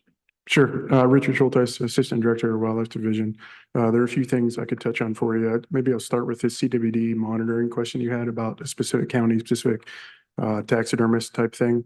We have a rotational system. Primarily, we monitor CWD on a rotational system with 5 different zones: Northwest, North Central, all of the East, South Central, and Southwest. So we rotate that monitoring system around. So we collect enough samples within one particular area. We focus on one per year and rotate around. For the last 3 years, we have also offered a statewide monitoring program through a research project with the University of Missouri. And then in this past year was the first time ever we opened up for any hunter that was interested in getting CBD results for an animal they harvested. We would pay for that sample. So they would bring it to us or get it to K-State veterinary diagnostic lab, and we would cover that. So the reason that one particular taxidermist in a specific year wasn't asked to provide samples is that program is primarily part of our rotational sampling. And so this year, if I remember correctly, this past season was Southwest Kansas. I could be wrong on that. I probably shouldn't have said it, but I'm pretty sure it was in Southwest, but it could just be we were focusing on monitoring a different part of the state. And that rotational sampling process allows us to get enough samples in one specific area that we aren't able to do on a statewide basis every single year. And so it primarily would just be a result of us rotating that sampling effort around, and nothing to do with a lack of interest or anything along those lines. The other question I was going to address there is you had questions about prevalence rates and what taxidermists see versus what is out on the ground as far as age structure, sex structure. And it is a valid point you make. And certainly, generally, when we're reporting prevalence rates, if we're relying on that data, we're going to report those prevalence rates for the age and gender of that class. So you're correct. Generally, the prevalence rates are going to be highest for CWD in those adult male deer. And usually those are the prevalence rates we're reporting. And probably what the gentleman you spoke of is seeing, those really high rates are going to be in those older age bucks that are out there. And that's usually where you see the highest prevalence. Now, to get at some of the other questions you had, we are at a point in most of Kansas now, in almost all of Kansas, that we are dealing and learning to live with CWD. There isn't a control for CWD. There isn't a cure for CWD. And so we learn from the examples in other states that have a longer history of CWD, how we manage the disease and still have a sustainable deer population out there and manage prevalence rates. And so the actions we have proposed recently, whether they were successful or non-successful going forward, has to do with our ability to manage that disease on the landscape. And one of the components of that, and it also addresses some of the other issues brought up earlier today, is a lower density of deer on the landscape. And so it's a trade-off there. We're trying to manage prevalence rates and manage CWD, but also maintain the deer herd that we have out there in the landscape. But those things don't always necessarily agree with what a hunter might like to see as far as deer density. So you can allow densities to increase, but you're going to see significant increases in prevalence of CWD, higher positivity, which is always an issue for everyone pretty much, right? I think we'd agree that's an issue for the herd and for hunters as well. So it's certainly a balancing act that we try and address with our management, and we continue to do so. Later in the agenda today, we're going to be talking about carcass movement restrictions, and there have been a number of issues that we try and work through our process that we have control over to help and manage CWD. But we are certainly in a point now, as are most states, and even states that are somewhat newer CWD experience like Missouri, trying to manage and live with CWD in the landscape, and that's the place we're in right now. Stuart, you had one other thing you wanted me to mention? I'm sorry, I forgot the last. You mentioned the reason for still allowing the 5 additional doses. Yeah, just for the additional harvest on the landscape. And, one of the significant considerations for that in Western Kansas, of course, is trying to consider prevalence rate of CWD and deer density. And so we may harvest because of CWD, we may have not taken reductions in some areas that we would have previously if CWD weren't an issue out on the landscape. So basically what you're saying is by shooting the herd back, hoping to slow it down. Is that basically what you're saying? Slow it down and reduce prevalence rate. So the lower the density, the lower contact rates you're going to see with that. So the deer that have CWD and the transmission between deer, when you have a lower density, you can theoretically address prevalence rate some as well. And we've seen some examples of that working relatively well. The one that comes to mind is in Colorado. So initially, when CWD was first kind of came to be and discovered, a lot of the initial research was the deer herd's going to go extinct type in, localized extinctions. And that doesn't seem to be the case. That's not what we're seeing in areas, even that got really high prevalence rates, is with some management and assistance, if you can maintain lower density populations, you can have a population that survives with CWD present. And you still have deer in the landscape. You can maintain some prevalence rates a little bit lower. And so you still have the opportunity to hunt the deer, et cetera, manage the population in a sustainable way. But it does generally represent lower densities than you might see without CWD. If I remember properly, Wisconsin tried the eradication and that did not work. Yeah, there's been a number of states that have gone the calling control route. And generally, the modern science, the modern understanding is that if you're responding severely and dramatically early on, it can help with flare-ups or initial detections if the disease is just moving into the state or to the area. But at this point, it's a pretty big front, statewide front, right? And so there are some states that have succeeded in reducing prevalence rates early on. But I think as a sustainable way to manage the disease using calling, I think it is a difficult ask, especially on a large scale, which is of course the position we're at in the state of Kansas. It's essentially, we're probably what, 3/4 of the state now with counties that have been detected and many flare-ups in the eastern part of the state as well. So we're approaching a statewide distribution for sure. Thank you. Absolutely. Anything else? Any other questions? Thank you very much, Scott. Any further public comments at this time? We have another opportunity later in the agenda. Mr. Chairman, may I? Yes, please. Sometimes I'm a little slow and it takes me a while to listen and process at the same time. But as I have processed what I've heard this morning, this is my last meeting, so I'm gonna go ahead and say this. Trophy hunting and deer hunting are not the same. And we have, as a culture, for many reasons, put an emphasis on the trophy hunting. I challenge the commission as it moves forward, and I challenge the public. For those folks who want to emphasize getting an older, larger deer, man, power to you. It's fun. But there are many, many, many hunters who hunt for the joy of being outside, for the joy of enhancing their skills, their knowledge of the environment, their knowledge of the prey. There are many of us who hunt to feed our families.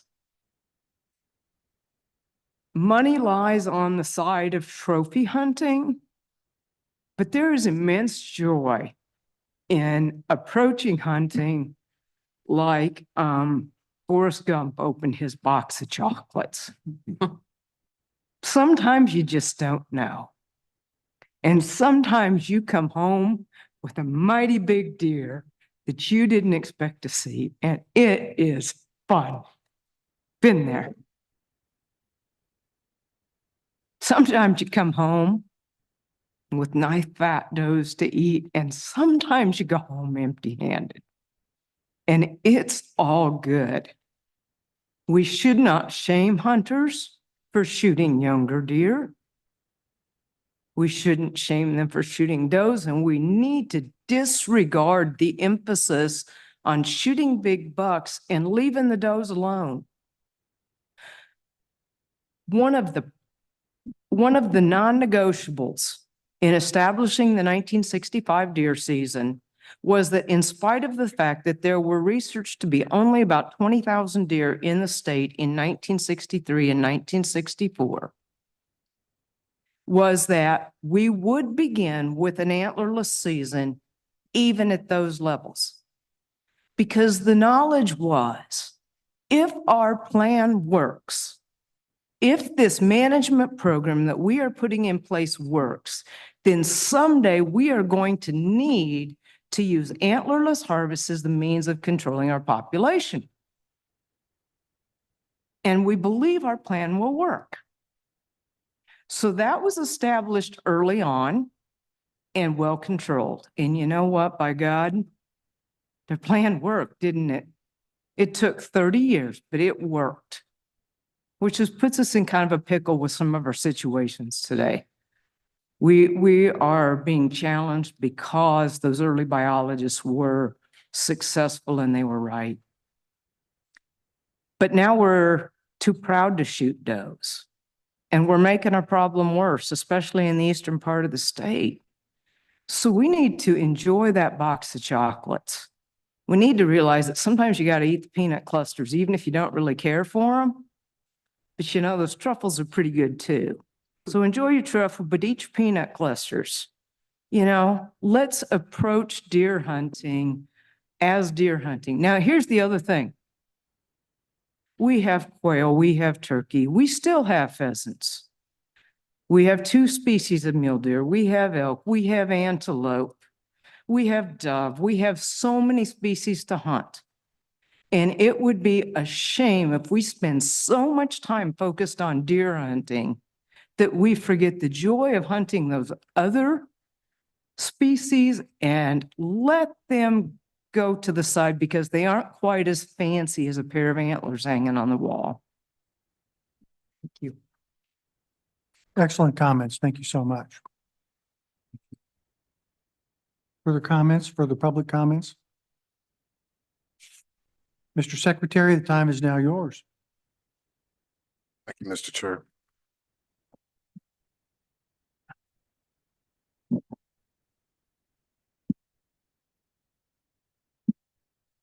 Few of our members of the public kind of stole my thunder.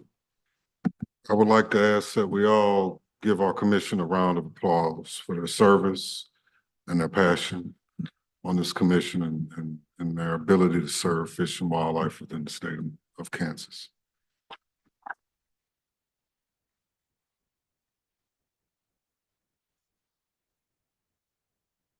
Commissioner Seal, I would like to really thank you for those passionate words you just blessed us with. It's not called killing. It's called hunting, which is an indication of that box of chocolates and the surprises we get when we eat them. So, I want to start off, I wanted to personally thank all the commissioners for your service. I'm sincerely sorry that several of you won't be able to complete your terms due to House Bill 2530. Governor Kelly has decided to retain Commissioners Whitney Dameron, Warren Gaffeller, Emmett Cross, and Delilah Lister. The Speaker of the House has made his choice. We're still waiting for choices from the Senate President and Attorney General, but they will, I'm assuming, be coming pretty soon. Those of you that will be leaving the commission, I want to encourage you to continue reaching out. I wanted to encourage you to continue to allow your voices to be heard. And you'll always be welcomed to pass that advice on us here at the Kansas Department of Wildlife and Parks. Thank you for your service. I wish things could be different, but we are where we are. This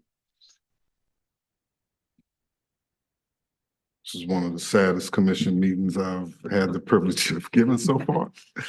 Only 4 months in on the job, I wish I could be delivering a different message. I'd like to give our Kansas Department of Wildlife Parks Fee Fund financial highlights. Now, the Kansas Department of Wildlife and Parks Fee Fund financials typically include revenues generated from various fees, such as hunting and fishing license, park entrance fees, boating registration fees, and other recreation permits. Within the Wildlife Fee Fund and for May revenue, it generated $2.6 million. For our fiscal year revenue, $22.7 million, which is a 29% increase from last year. We have a cash balance as of May 31st, $20.3 million in our Wildlife Fee Fund. For our Park Fee Fund, our May revenue totaled $1.4 million. Fiscal year revenue, $11.9 million, which is also a 29% increase from last year. We have a cash balance of As of May 31st, 7.3 million in our park fee fund. And our boat fee fund for May revenue at 176,000. Fiscal year revenue of 1.1 million, a 21% increase from last year. We have a cash balance as of May 31st, 2.8 million. And our cabin revenue, our May net revenue from our cabin rentals totaled 126,000. Our fiscal year net revenue, 1.1 million, and a cash balance as of May 31st, $2 million. And that concludes our financial report. Any questions, thoughts? I don't believe so. Any questions from the commission? Thank you. Thank you.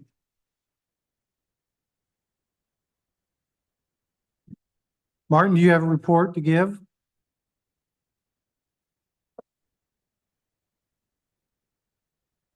Thank you, Chairman. Martin Board, Government Relations. No news from the State House, but I would like to build on that. We have been in contact with many of our legislators, open up that dialogue, been very productive. Constantly offering them opportunities to engage with us and our field staff as well.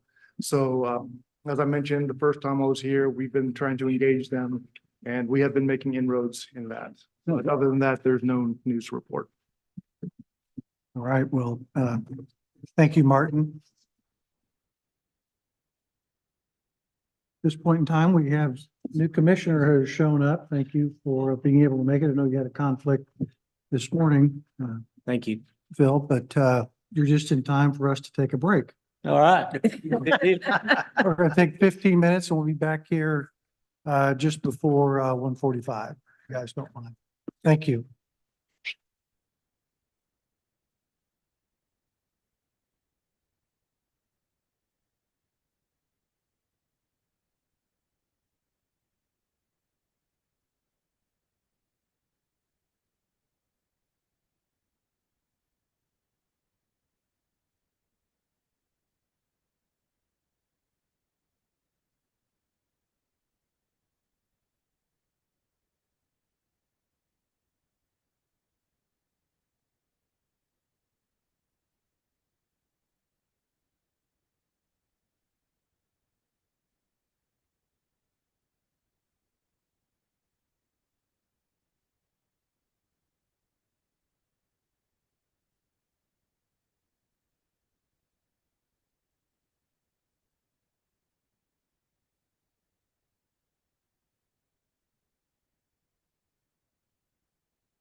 10 years. Okay, we're going to call the meeting back to order here in about 1 minute. So please find your way back to a seat.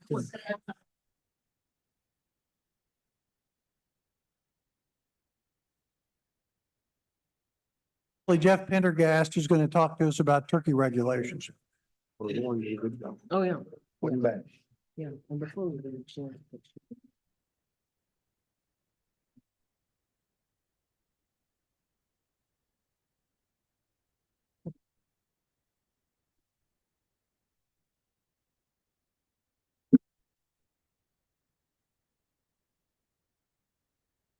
Good afternoon, Mr. Pendergast. You're going to talk to us about turkey regulations, I believe. Yes, sir. Thank you, sir. Thank you, Mr. Chairman, members of the commission. My name is Jeff Prendergast. I'm the Upland Game Bird Coordinator stationed here in Hayes. I'm currently covering for our vacant turkey position. So today we'll be introducing the turkey bag limits and season dates. Do I advance this or do you? Yep, you should be able to. Okay, so our spring turkey season is separated into 3 season segments. The first is a youth and disabled season, which begins on April 1st. The second is an archery season, which begins the Monday after the first full weekend in April. And the third is the regular firearm season, which begins the Wednesday after the second full weekend in April. In 2025, this will result in the youth disabled season being from April 1st through April 15th. The archery season will be April 7th through April the 15th. And the regular firearms season will begin on April 16th and run through the end of May.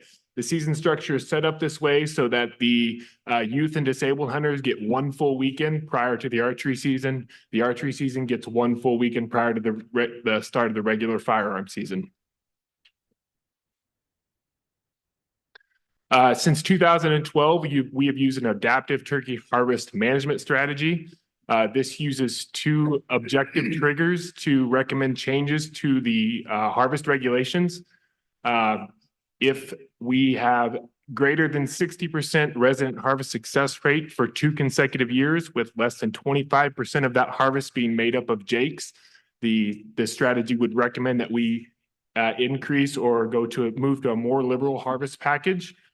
If we have less than 55% resident harvest success for 2 consecutive years, the harvest strategy would recommend that we restrict or move to a more conservative harvest package.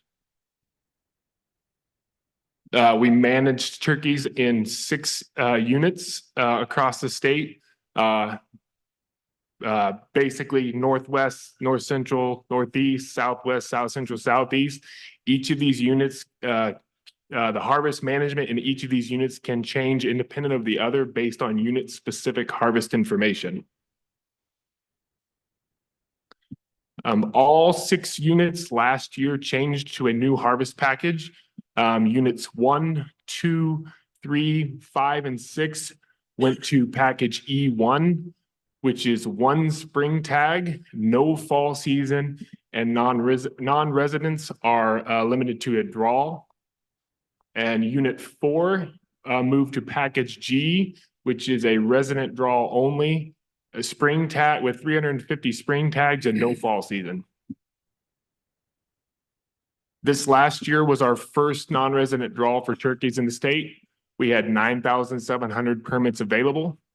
We received 11,838 applications for these permits, which resulted in an 82% draw success rate. We had an additional 255 preference points purchased, and the unsuccessful applicants from this year will receive a preference point for next year as well. In addition to that, we had 80 leftover tags in Unit 2. All of these tags were purchased over the counter following the end of the draw. Because we're currently collecting harvest data, and because this is a first year for a draw, we expect some learning curve, some headaches along the way. So we'll be reviewing harvest data and comments that we've received about the draw with the Turkey Committee in July to discuss at the next commission meeting. With that, I'll thank you for your time and I'll stand for any questions. I think it was the last meeting we had a gentleman speak to us,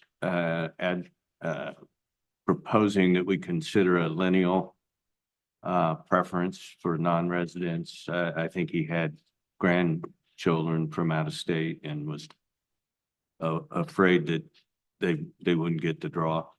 Have we thought more about that? So I was not involved in the, because I'm not the turkey biologist, I wasn't involved in the design of the draw system. My understanding is that was considered, but similar to other permit issues, that the way the statute's currently written, it doesn't allow for that like it does in deer. Like in deer, we have a where lineal family members can purchase a tag for hunt-owned land, but I don't believe that's allowed in deer. Is that, Rich, is that the way you remember that? Correct. So that the current. That's a legislative issue. Yeah, not a under the current statute and legislatively, Okay. it's not allowed. Okay. May I throw out one suggestion? Since turkeys are now on a limited draw for non-residents, should they be considered for addition to a choice on the commissioner tags? You know, I don't know. It's just for future discussion. If those are for commissioner tags that we draw for are for tags that are of limited availability, perhaps that might be something to be considered in the future. Don't need an answer now. I'll let Jake address that.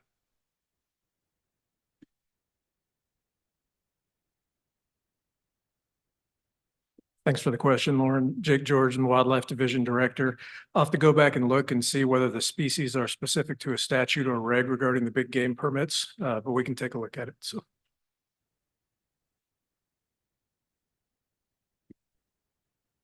Jeff, I have a broader question. So obviously there was, preceded me, there was data that led the commission to the conclusion to do away with the fall season. Is that something that is under study for how that is impacting the bird populations? And is that something that is evaluated periodically? Is the fall season gone forever? Or is there a criteria that would be looked at some point in time? So so based on our harvest strategy triggers, if we see the regulation package is designed to go up or down depending on if we get to those levels of harvest again. So if we were to see from E, if we were to go back to D, like we would get 2 years in a row of greater than 60% harvest success rate on resident harvest success rate, that would trigger us to recommend to move back up to a strategy of D, which would include the fall season of 1 tag and could move up and down respectively. So when the strategy was initially recommended, most of our eastern units were all at B, where we had 2 spring tags and 4 fall tags. And at that time, we were seeing extremely high success rates on the for our resident. And so we were actually anticipating that we would be making a recommendation to change to the A, where we would actually allow 3 spring and 4 fall. It just happened to be when the plan was approved and came into effect. That's about the time we turned that corner and started seeing decreased populations and decreased success rate. So the idea of the plan is to allow it to move back to that if we start to see those either in less participation to where we have that resource available or more birds where that we can facilitate that. And we're also in the process of looking, we have a large research project ongoing with K-State that's evaluating what are the biological factors that we could influence either through our harvest strategy or otherwise to help improve this population, to drive it to where we can get to that, to maybe more larger populations where we could facilitate more opportunity. So I guess, yes, we are doing some research currently, but we do also already have a strategy set in place where we could bring that fall season back if we get back to those success rates. Thank you. Any further questions for Jeff? Any updates on the success of the nesting and the mortality? It seems to me that mortality was pretty low, and we really weren't sure why. For I assume you're referring to the ongoing project. I didn't actually, I should have probably brought those numbers. I did get an update from our turkey biologist recently that I could share if you're interested in it. But I do know that we did, nesting period is whenever those hens are the most susceptible. And we did see a fair amount of those birds die. We've had, we're getting some area specific information back on success rates. We actually had a larger number of hens not even attempt to nest than what I would have anticipated from the project. So there's been some other researchers in other part of the country question fertility or whether or not they're getting actually they're breeding or not.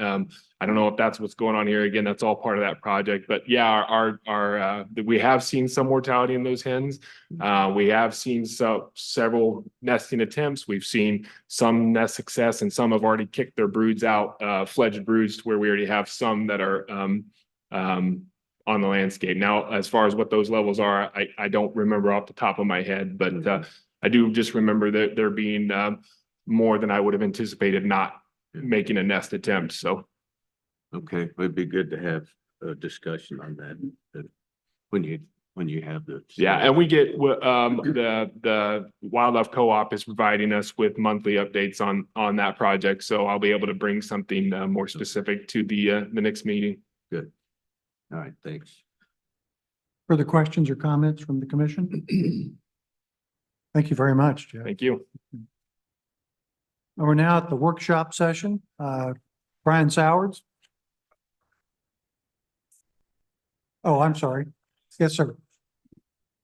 Mr. Pendergrass, I had a question regarding the package levels. What determines elevating? You said greater than 60% elevates to the next package level. I'm assuming if you have greater than 60% the following year, you go up to the next package level, or if you had like 80%, could you skip clear up to package A? No, so we're only wanting to make one of those steps at a time, and it's 2 consecutive years of 60%. So if you have residents that have, because we never want to make too drastic of a change too fast, and we want to make sure we have 2 consecutive years to have some stability, give that regulation an opportunity to work before we go either direction, and make sure that there's not any flaws in the data or something or some unforeseen circumstance of why we're seeing extremely high or extremely low success rates. So we want to have 2 consecutive years, but no, we don't, and we won't skip a level. It's based on the way the regulation is set up, or the recommendation is set up through the harvest regulation. Thank you. Yep. Thank you very much. Okay, now, Brian, you're back up. Thank you. Yep. All right, thank you, Mr. Chair, members of the commission. You've seen this already in the previous workshop in April, but this is a proposal to increase our trout permit cost.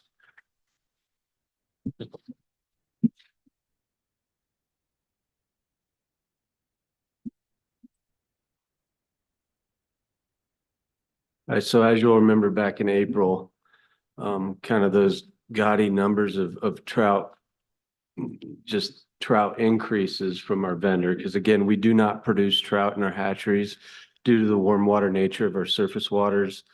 So we rely on vendors for those.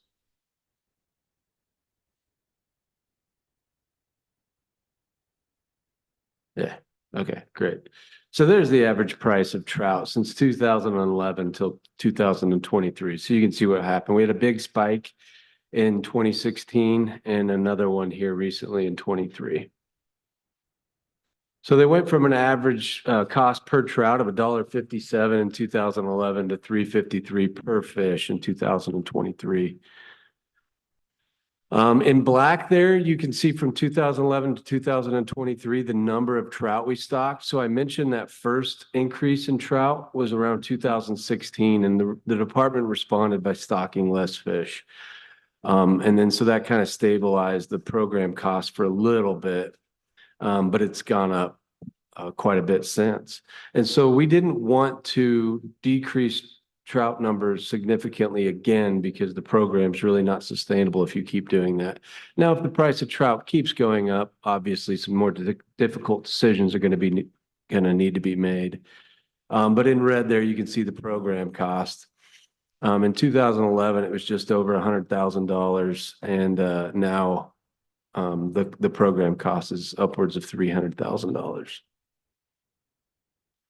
In red there is the expense, again, showing that same thing, the program cost, and then the in black is the license revenue.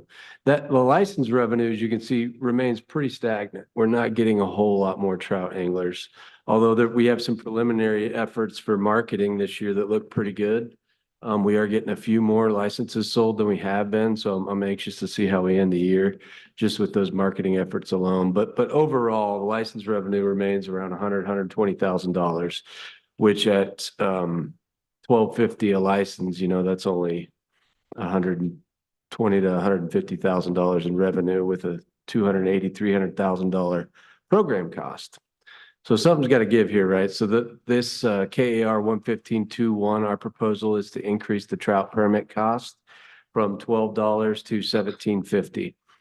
And there's a $2.50 service charge, so that will make it an even $20. The youth permit, which we started a few years ago, we are not proposing any change to the youth permit, so that'll stay at $4, somewhere around $4 for a youth permit. I just wanted to be transparent with the economic impact that will obviously be included in the promulgation process. But if you look at that increase, which is about $5.50 increase times roughly 10,000 anglers per year, it'll be a $55,000 economic impact a year, or $275,000 over 5 years.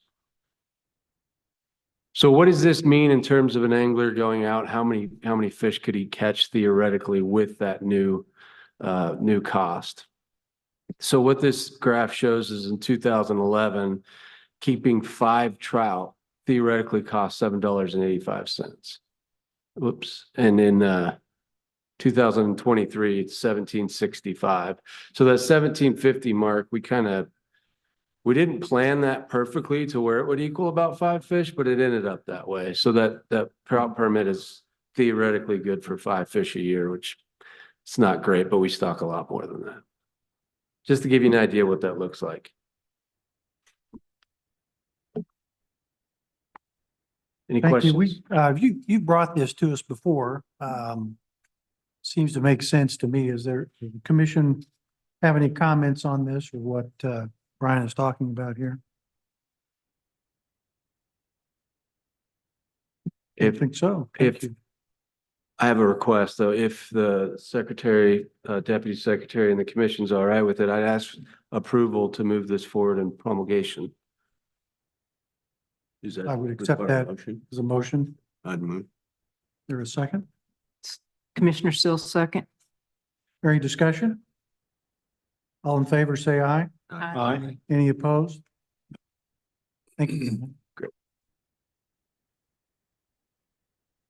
Hey, Brian, I do have a question, just out of simple curiosity. How many people are taking most of the fish they catch, and how many of them do a catch and release just because it's a fun fish to catch?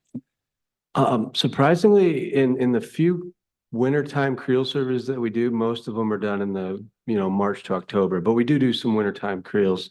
And in some that I've seen, it's about 50-50, which is surprising because we expected it to be a put and take fishery, but a lot of people will release them. And in some cases, it's as high as 50-50.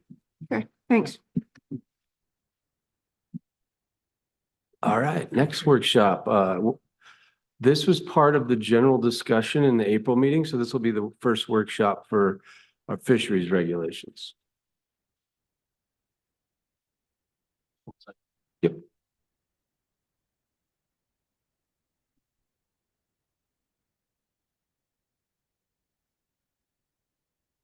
Okay, and as part of the general discussion a few months ago, we included the new trout season change, but we've kind of backed that off and put it in a different package because it will need to go with the other fishing regulations as part of 115.25.14. And so the first change I have on here is to BA, which is fishing creel limit, size limit, possession limit, and open season. We want to change the date of the trout season for type 1 water bodies from November 1 through April 15 to December 1 through March 31st. So instead of just simply keeping that long season and decreasing the amount of trout we stock, we wanted to constrict the season to a more wintertime activity. Because honestly, November, it's becoming a lot warmer recently. We've had a lot of years where we can't stock in November because the water's just too warm. We'll have some post-release mortality. And the same thing for April, but we really wanted to find a palatable way to kind of lower the economic impact of that program. And so this was part of it, was to constrict that season a little bit. Okay, so that's that one. Did you get many calls on that? Yeah, I mean, when you announced that last time, I mean, much pushback? Just curious. No, I would say for our trout program coordinator, I've asked him this, and he's probably said less than 5 calls on it. I think most people are fairly understanding of it. I'm going to move to the next one. Is that all right? Okay, this is for B, which is specific to Mineland Wildlife Area in 115.25.14. We had it in there twice. The old regulation was November 1 through October 31st. You had to have a permit.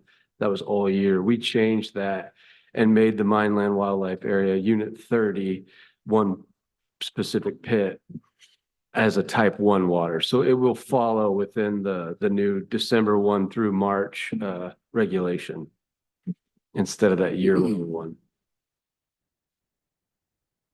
Okay, next. 115.25.14C deals with the same thing, but type 2 waters. I'll re-explain what those are. Type 1 waters are those water bodies where if you're fishing for anything, if you're just fishing at that water body in the trout season, you have to have a trout permit.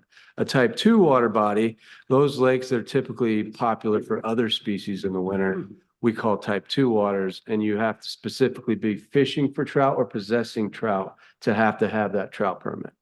So they're just a little bit different. Type 2 is probably a little more challenging for law enforcement, but there is a reason we do that, because there's typically more opportunity at those lakes, and we don't want to inhibit that access for other species. Okay, and so for this one, same thing, we're changing the trout season to December 1 through March 31st. That's the proposal anyway. Need action on that as well? No, I'm just going to keep flying through if that's all right with the commission. 115.25.14C. Add Shawnee Mission Park Lake and Kill Creek Park Lake in Johnson County to the list of type 2 water bodies. Johnson County has recently showed interest in partnering with Wildlife and Parks. For years, they've kind of done their own thing, but they've showed some interest in partnering with us for fish management and for trout. So we've got a road ahead of us to figure out how many trout we're going to get for Johnson County and how we make that work. But that's a potential very large pool of permittees that we could gain from Johnson County and do some really good things with our fish management there. So we're excited about that. But this one is just to add those 2 water bodies to our list of type 2. And in D, this is that table that shows all of the statewide regulations for each species. So we want to change the blue catfish statewide regulation from a no length limit and 5 fish per day to a 10 per day creel limit and only 1 fish over 30. As you've seen from the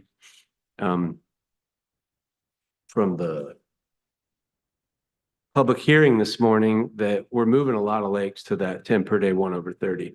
In fact, it's most of them. So instead of just changing each one at a time, we're just going to flip it. And the proposal here is to change the statewide reg to the 10 per day, 1 over 30. And as it stands right now, those that are different than that will remain as exemptions in the reference document until a decision is made on those. And for the public, I also want to make sure they understand that this will, the Kansas River right now is a very popular blue catfish fishery. this will apply to the Kansas River too. So I want everybody to be aware of that. And all other rivers except for some southeast Kansas stuff. Those were promulgated a few years ago. Those are 10 a day with no size restrictions. So there's a little bit different thing going on there. Okay. All right. Stop me if you need to ask any questions, but the last one I have for the fishing regulations and 115.25.14 is the reference document, the Kansas Special Length and Creel Limits. For Cheney Reservoir, Saugeye, we want to add a 21-inch length limit. And what's not included in your packet is we also want to make it 2 a day. That you haven't seen before. So Sheila, that'll be a change. The reason here is walleye currently have a 2 per day, 21-inch minimum length, or 2 per day, 21-inch length limit. Well, we keep saugeye and walleye the same at all of our water bodies for identification concerns. It's very challenging to identify between the two. So we want to keep those the same, even for ease of law enforcement. The next one's Cheney as well, crappie. We want to change from a 50 per day to a 20 per day, but we'll maintain the 10-inch length limit that we have there. This was part of a specific localized angler survey, part of our creel surveys that Mike, our biologist down there, did.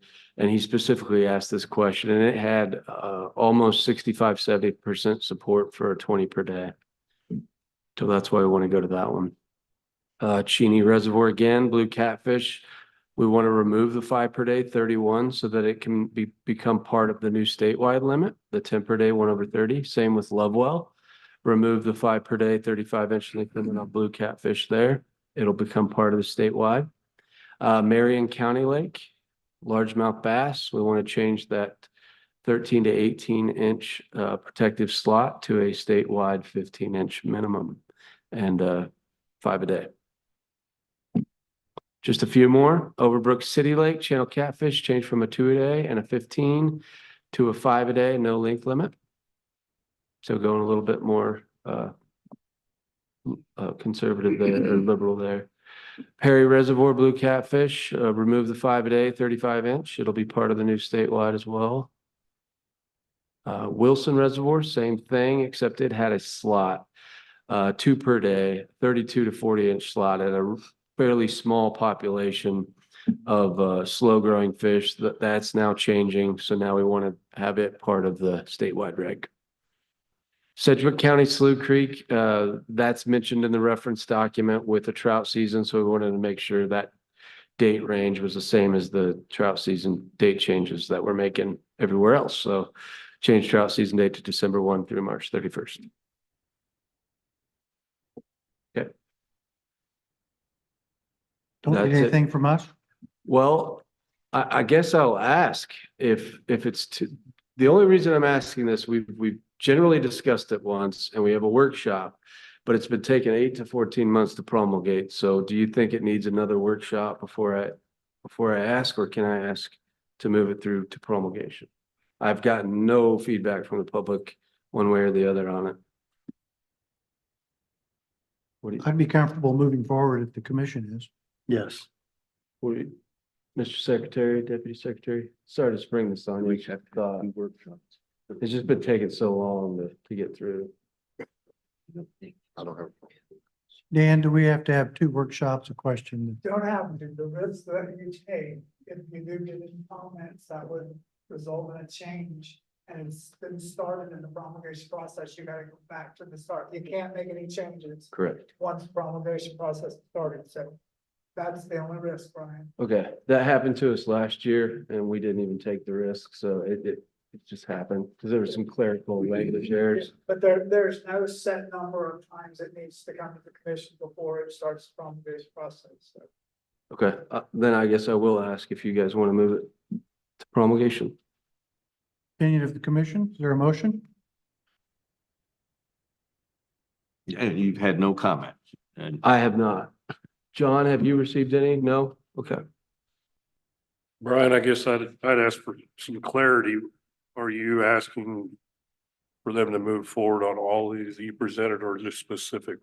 I'm asking for all of 115-25-14 because it moves together. Okay.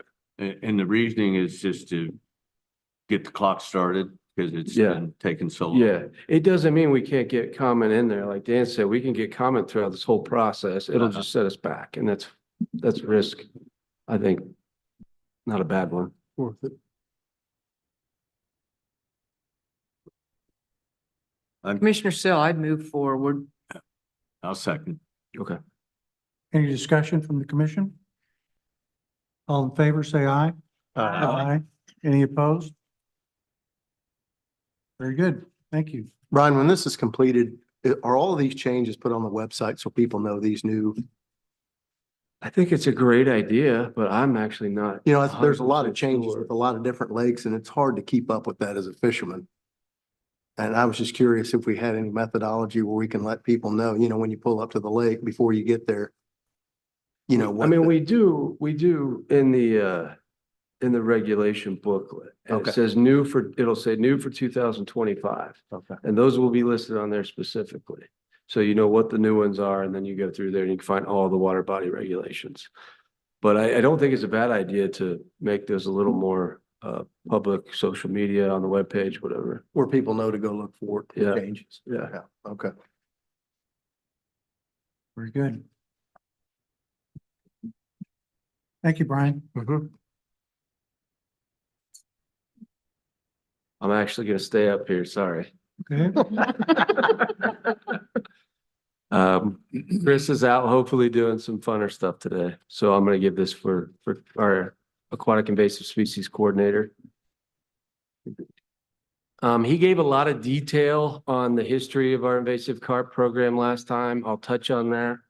But really want to drive home the message of what this proposed snagging opportunity means for those folks up in Northeast Kansas and the Kansas River. So I'm going to cut out a lot of the stuff that he had in there, but there's still quite a bit. So a little bit of background on what we mean when we're talking about invasive carp. Really for this exercise, we're talking about big head carp and silver carp. These are filter feeders. There's no great traditional way of catching them with rod and reel like you would fish that eat other fish that eat worms, insects, those sorts of things are very difficult to catch. And because they filter their food, they filter zooplankton, phytoplankton from the water column. They live 30+ years. Max size is from 60 to 120 pounds, depending on the species. And they move a lot. They're filter feeders living in river systems. They move a lot. They're also responsible in part to some native fish declines. And silver carp is probably more popular in the media. They can jump several feet when spooked. You can see here. They can be a danger, especially when you're talking about 60, 80-pound fish jumping 7 feet into your boat. They're like missiles.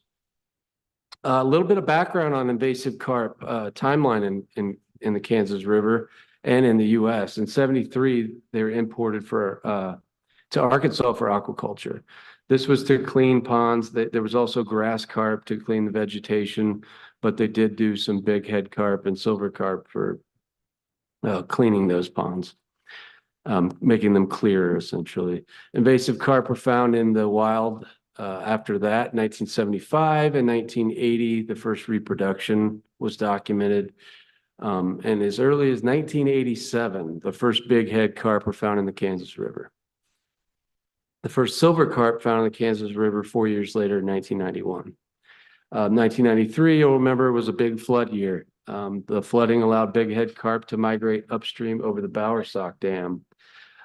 Important thing to note is the Bowersock Dam is a very good dam, a very good filter for invasive carp moving upstream. 93 was maybe one of the only times that they got above that. And those were big heads, not silver carp. We have no documented silver carp over the Bowersock Dam into the majority of the Kansas River. And what does that say? 2010, silver and big head carp numbers explode in the Kansas River. And today they are very prevalent in the lower end of the river as they are in the Missouri River, but still very low in portions of the Kansas. So we'll go over that. So again, the arrows here point to where invasive carp are common or found. And that's in the major tributaries of the Missouri River in the top right. And in the bottom right is big head carp in the lower Neosho River. They're also in Oklahoma as well. Identification concerns, obviously, that this is why we don't allow movement of live fish from waters that have invasive carp, because it's really hard to tell the difference between a gizzard shad, which you might commonly use as bait, and a young juvenile big head carp or silver carp. They look a lot alike. Okay, so there are three main sections of Kansas River when you think about invasive carp because of these two main dams. The Water One Dam, I think it's 12 to 15 miles above the confluence with the Missouri. And then in Lawrence, the Bowersock Dam, which is a pretty good filter for keeping the invasive carps from expanding above there. So this lower river we'll talk about first, this lower section.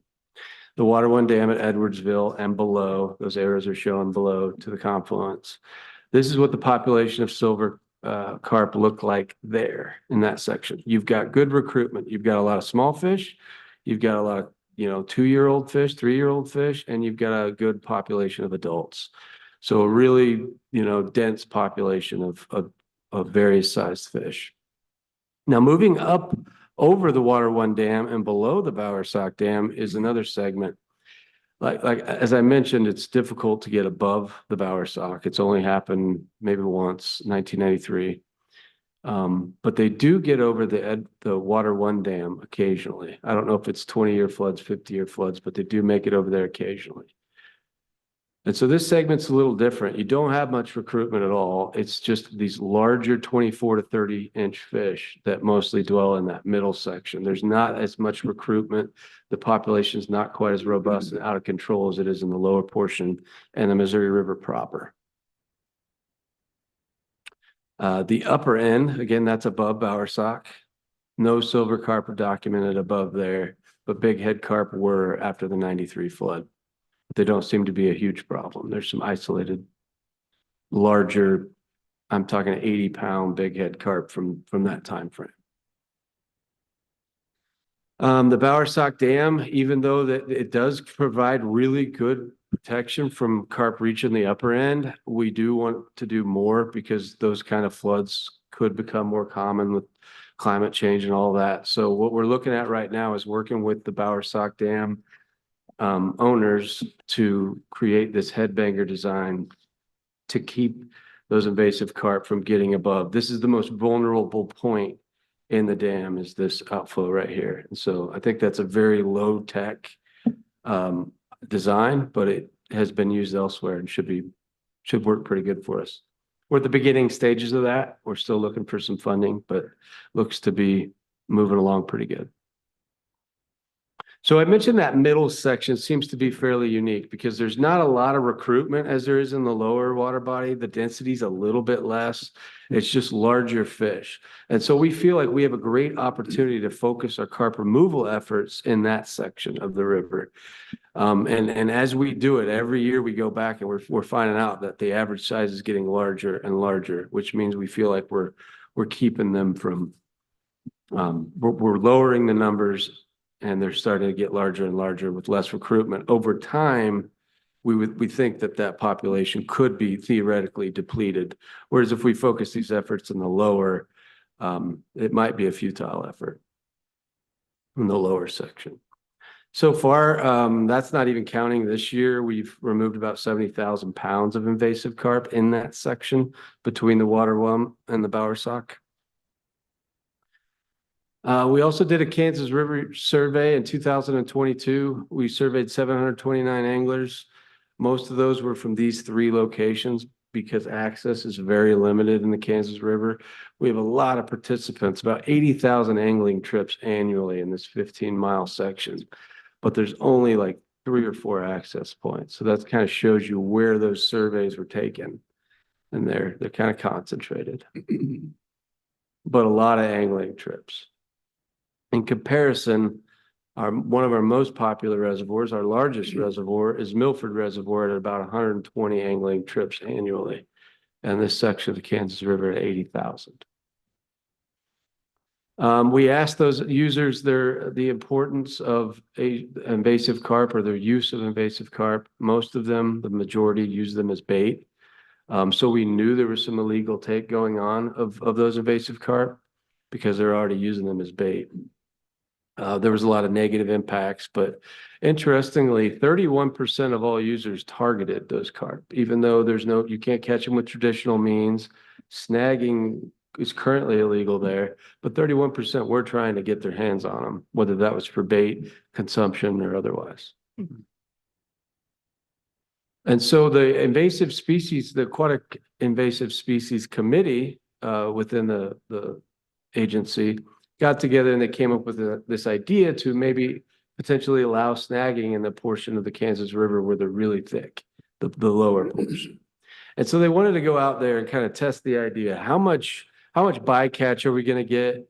Are we even going to get any silver carp, big head carp, whatever? And so they went out on 2 separate occasions with equal effort, and essentially they did catch silver carp and they caught fairly minimal bycatch. 66% of everything they snagged was invasive carp. There was some gar, common carp, gizzard shad, paddlefish, channel catfish, nothing of huge concern. Bycatch was fairly minimal. 0.96 invasive carp per hour, whatever, 1 invasive carp per hour. And that's a lot of effort. You do an hour of snagging, it'll wear you out. So in a nutshell, what this opportunity is to allow snagging in the Kansas River from the Water One Dam down to the confluence for that 15 river miles. Limit harvest to big head carp and silver carp only, not paddlefish or anything else that we typically would snag for.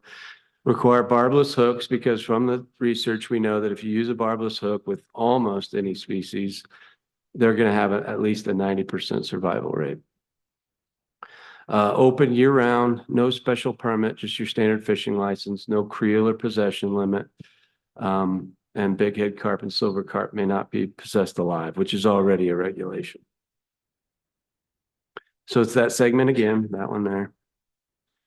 Just wanted to show to be transparent, the pros of this, like I mentioned, there's 80,000 angler trips in that section of the river. Carp are very numerous. They will provide ample opportunity. You can't catch them with traditional gear, so this is an opportunity for that. It's an excellent bait for a thriving blue catfish population, and the majority of fish snagged, we're fairly confident, are going to be invasive carp.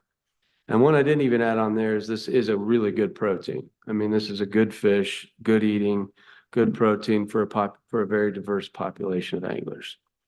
Some cons are the potential spread of these fish, which that con already exists.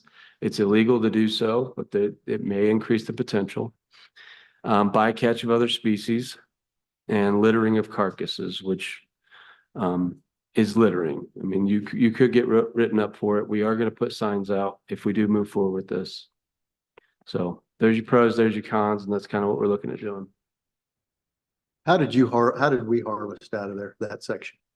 We didn't harvest out of that lower section. It was just that. No, yeah, that middle. How did they harvest? They're coming up with all sorts of different techniques. We're even getting a large dozer trawl, electrofishing dozer trawl, which is an electrified nets on both sides that you electrify these fish, and then they just float into these nets, and you pull them up and you harvest them. And we've done gill nets, which are called whip sets. They scare easy, right? You get a motor in there and they take off. So what we'll do is we'll go to an area, we'll start picking them up on the fish finder, and they'll throw out this big 4-inch, 5-inch net and then do a huge circle around an area and corral them in that gill net, and then they'll start getting stuck. So we're using gill nets, we're using electrofishing. Those are our main means.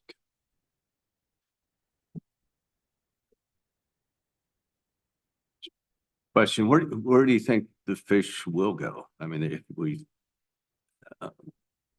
require people to take them, right? Mm-hmm. And they're not really that consumable, are they? So They are. If you want to put in the effort, they definitely are. I've seen people make hot dogs out of them that tasted pretty good. taco meat, all sorts of stuff. They've just got a lot of bones like a carp does. And so, but if you put in the effort, they're a great meat. Where will they go? They're in regulation, where they'll go is to a proper disposal site.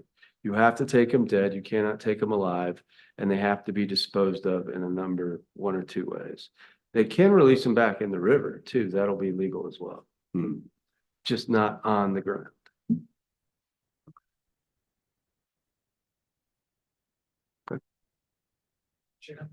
Brian, can I ask you a question? Sure, Dan. Have you had any input from the law enforcement folks in terms of Yeah. that issue? The enforceability of the no live fish possession? Yes, their concern mostly lied on littering. I think that's where they get a lot more of their concern in that part of the world is there's a lot of eyes out there seeing these dead fish on the shoreline, on the shoals, those sorts of things. So that was their biggest concern. So we're going to be very intentional about putting out signage at good access locations, telling them that this is indeed littering. This is the proper way to dispose of it. Brian, in that lower section, do we know what the impact has been since they've been here on the game species? Just curious. I'd have to get back with you on that, Emmerich. I can't. I'm just I can't curious. say for sure. I think in that part of the river, I think the biggest impact is probably going to be for native species, the smaller individuals. I'd have to get back to you on that though, to give you a more intelligent answer. Blue cat's thriving in that area, so I don't think they've been very negative towards that population. Brian, you said that was on a 15-mile section of the river. Is most of that, would you anticipate that most of that is in some fairly small pockets where that will occur? Where there's, Where that activity will occur? Yes, because access is so limited. Yeah. So at that point, is it possible or even realistic to have dumpsters where carcasses can then be taken to a compostable landfill area? I mean, it's kind of a win-win. I realize it may be cost prohibitive, labor prohibitive, but Yeah. are those things viable at all? I tell you, one of the bigger challenges coming up for us right now is what to do with those carcasses. Because as I mentioned, we're removing them ourselves. But our policy right now is recycle those nutrients back into the river, But I'm sure public outcry over the years is going to be like, hey, you should be putting those to a good use. But right now we're just kind of stuck. We don't know what to do with them. And we'd have to have communication or a partnership with the city, with the county entities, whatever, because we're not really controlling any of those access locations. Have you worked with raptor facilities that have bald eagles and other fish-eating birds? No. That might be a really good angle. They would love free food. Yeah. I think we could easily do that. Yeah. Yeah. Okay. Yeah, there's a standard, there used to be a standard rendering plant down there in this section that you're talking about. I don't know if they would take food or not. What? Standard rendering, a rendering plant. Oh, interesting. And yeah, I don't know, just something to think about. If you want to talk to it later on. Yeah, We'll we'll do. happy. I'll bring that up to Chris. Yeah. Great. Mr. Chairman, we do have an online question. Yes, sir. If you're willing to take it. Zach Helton, I'm gonna unmute you. Maybe.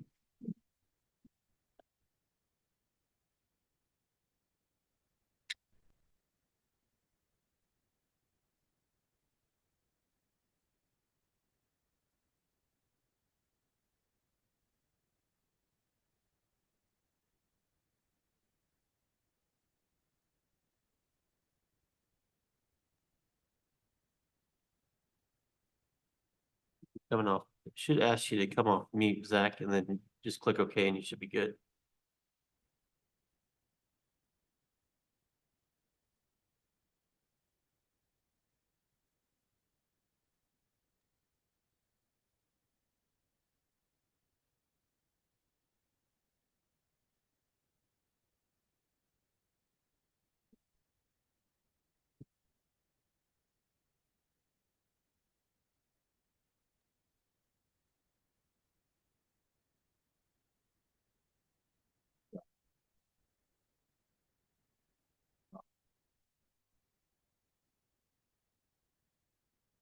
Yeah, oh yeah.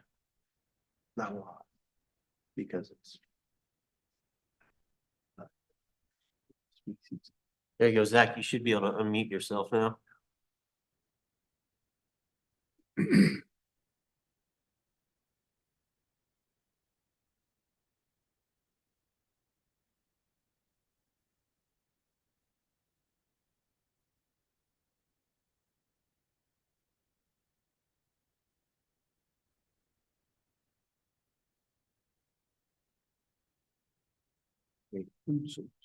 I'll chat with him a little bit. We'll come back to Okay, in the public comment. okay. Sorry, Zach. We'll try to get you on. Brian, are you still up? We're moving into sport fish. I can't. Looks like I'm still at invasive species regulations. This one is dealing with 115.710. 115.710. We just got that. That's our invasive species reference documents tied to that one. The only thing I have there, that's typically we bring this up when we have a new invasive species documented at one of our water bodies that didn't have them before. Gardner City Lake has was tested positive. Well, we have adults of zebra mussels, so it will need to be added to the document. Very good. That's all I had for that one. Thank you. Yep.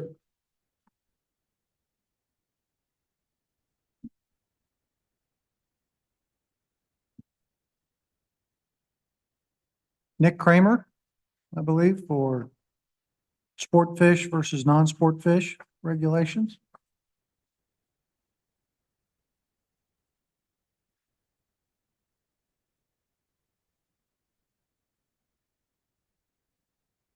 Thank you, Chair and Commissioners.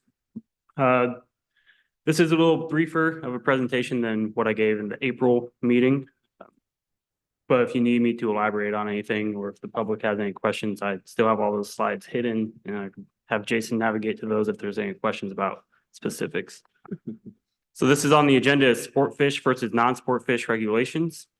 I guess is the clicker ready to work? But the easier way to wrap your mind around this is that a clarification of wanton waste and possession regulations to protect native fishes. So currently we have two regulations that deal with wanton waste or pertain to fish. 115.7-4 deals with fish and processing and possession. And the enlarged part here says each person who has taken any fish shall retain the fish in that person's possession until any of the following occurs. With the keyword there being any fish. We also have 115.18-8, which deals with the retrieval and possession of game animals, sport fish, and migratory game birds.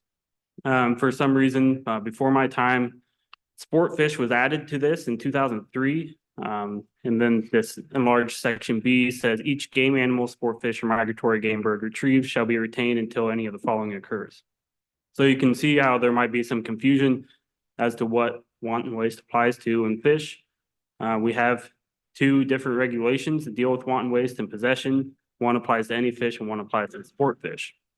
They are both fairly similar, with the exception of who it applies to. They both, the animal has to be kept until consumed, processed, transported to a person's home, transported to a place of commercial preservation or processing. And the main difference, or I guess given to another person, 115.7-4 says that you can return the fish unrestrained to the water, or the fish can be disposed of at designated disposal site. There are a few other small differences. 7-4 says any fish subject to a length limit, statewide or water body specific, has to basically remain intact while on the water for identification purposes. And 18.8 says that you have to make a reasonable effort to retrieve that animal. So there are some small differences between the two. So the thing that is left out of this is the non-sport fish. That's what's left out of the 18.8. And currently our definitions in 115.1-1 have non-sport fish as common carp, silver carp, big head carp, black carp, grass carp, drum, threadfin, and gizzard shad, goldfish, gar, suckers, including carp suckers and buffalo, eel, sturgeon, goldeye, white perch, and bowfin. Now, all these that are in red now, all the carps and then threadfin shad, goldfish, and white perch are all non-native invasive species. So what do we propose? We propose to protect all fish under both wanton waste possession regulations. And to do that, it'd be a handful of changes to our regulations that might appear like a lot in text, but they really aren't that much, and they all hinge on this first part of removing the definitions of sport fish and non-sport fish from 115.1.1. So this would just completely erase sport fish and non-sport fish and those species listed under those definitions from that section. Then the subsequent changes to our regulations are basically cleaning up the language to remove those references to the sport fish and non-sport fish references. So in 115.7-1, you'd remove where it referenced sport fish and non-sport fish, and then add the list of species that can be targeted with gears if it's not open to all fish. So we have gears such as bow fishing, gigging, snagging, that can only target certain species. Before that, just simply referenced the non-sport fish. So instead of referencing our non-sport fish, we would add a list of species that can be referenced. And it looks like it would add a lot of text on here. It doesn't look quite as bad when it's in the actual document. But it basically takes that list that was in 115.1-1. It expands it a little bit by actually specifying the species, not just gar. It would list long-nosed gar, short-nosed gar, and spotted gar and their hybrids. It references shovel-nosed sturgeon instead of just a broad sturgeon to ease confusion with lake sturgeon or pallid sturgeon, which are both one's federally endangered and one's state threatened. And so there's some cleaning up of what species could be targeted by adding a better list of species. And this is listed in behind each of the gears. So behind bow fishing and crossbow, gigging and spearing, this list would show up in our regulations. And in 115.7.1, it is currently broken down into section A, which deals with the methods of take that are legal for sport fish, and then section B deals with the methods of take that are legal for non-sport fish. So by removing those definitions, you don't really need section B. You can just move those gears up into section A with the before mentioned list. 115.7-2.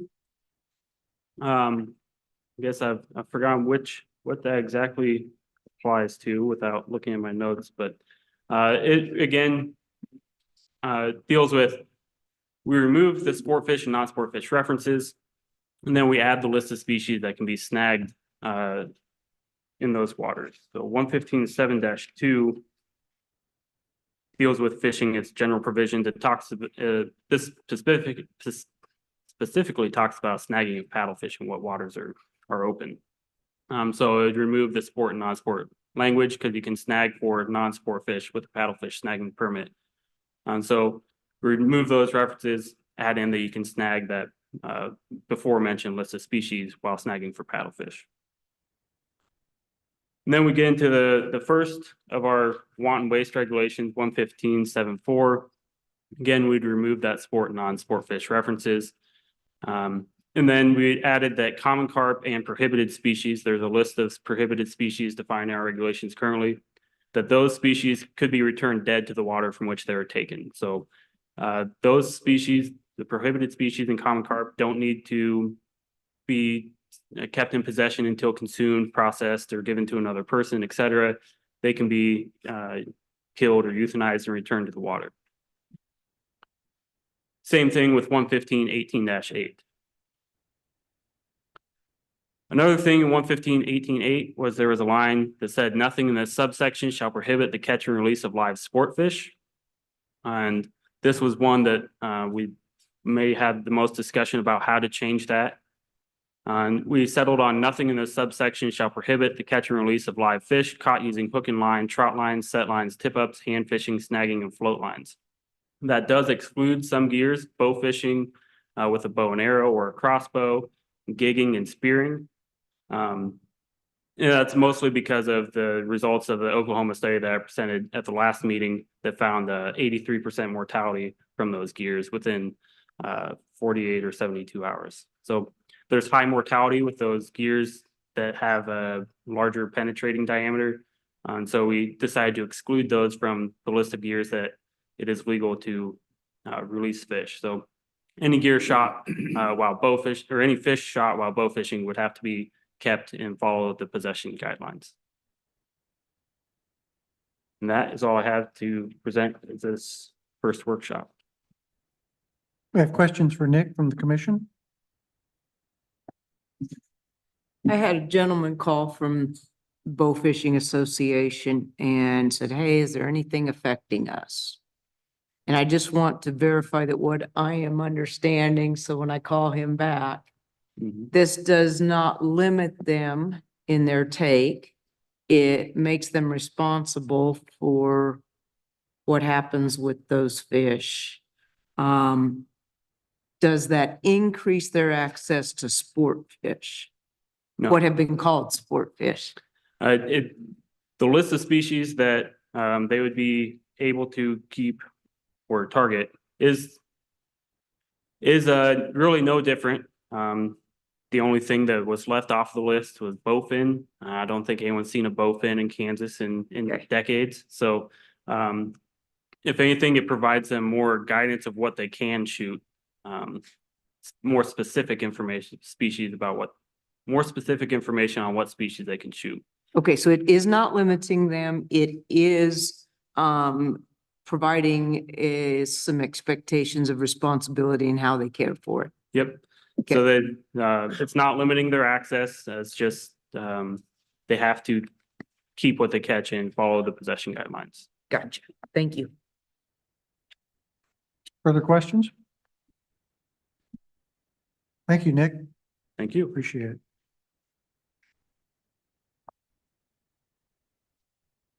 Richard Schultes, you're going to talk about carcass movement regulation.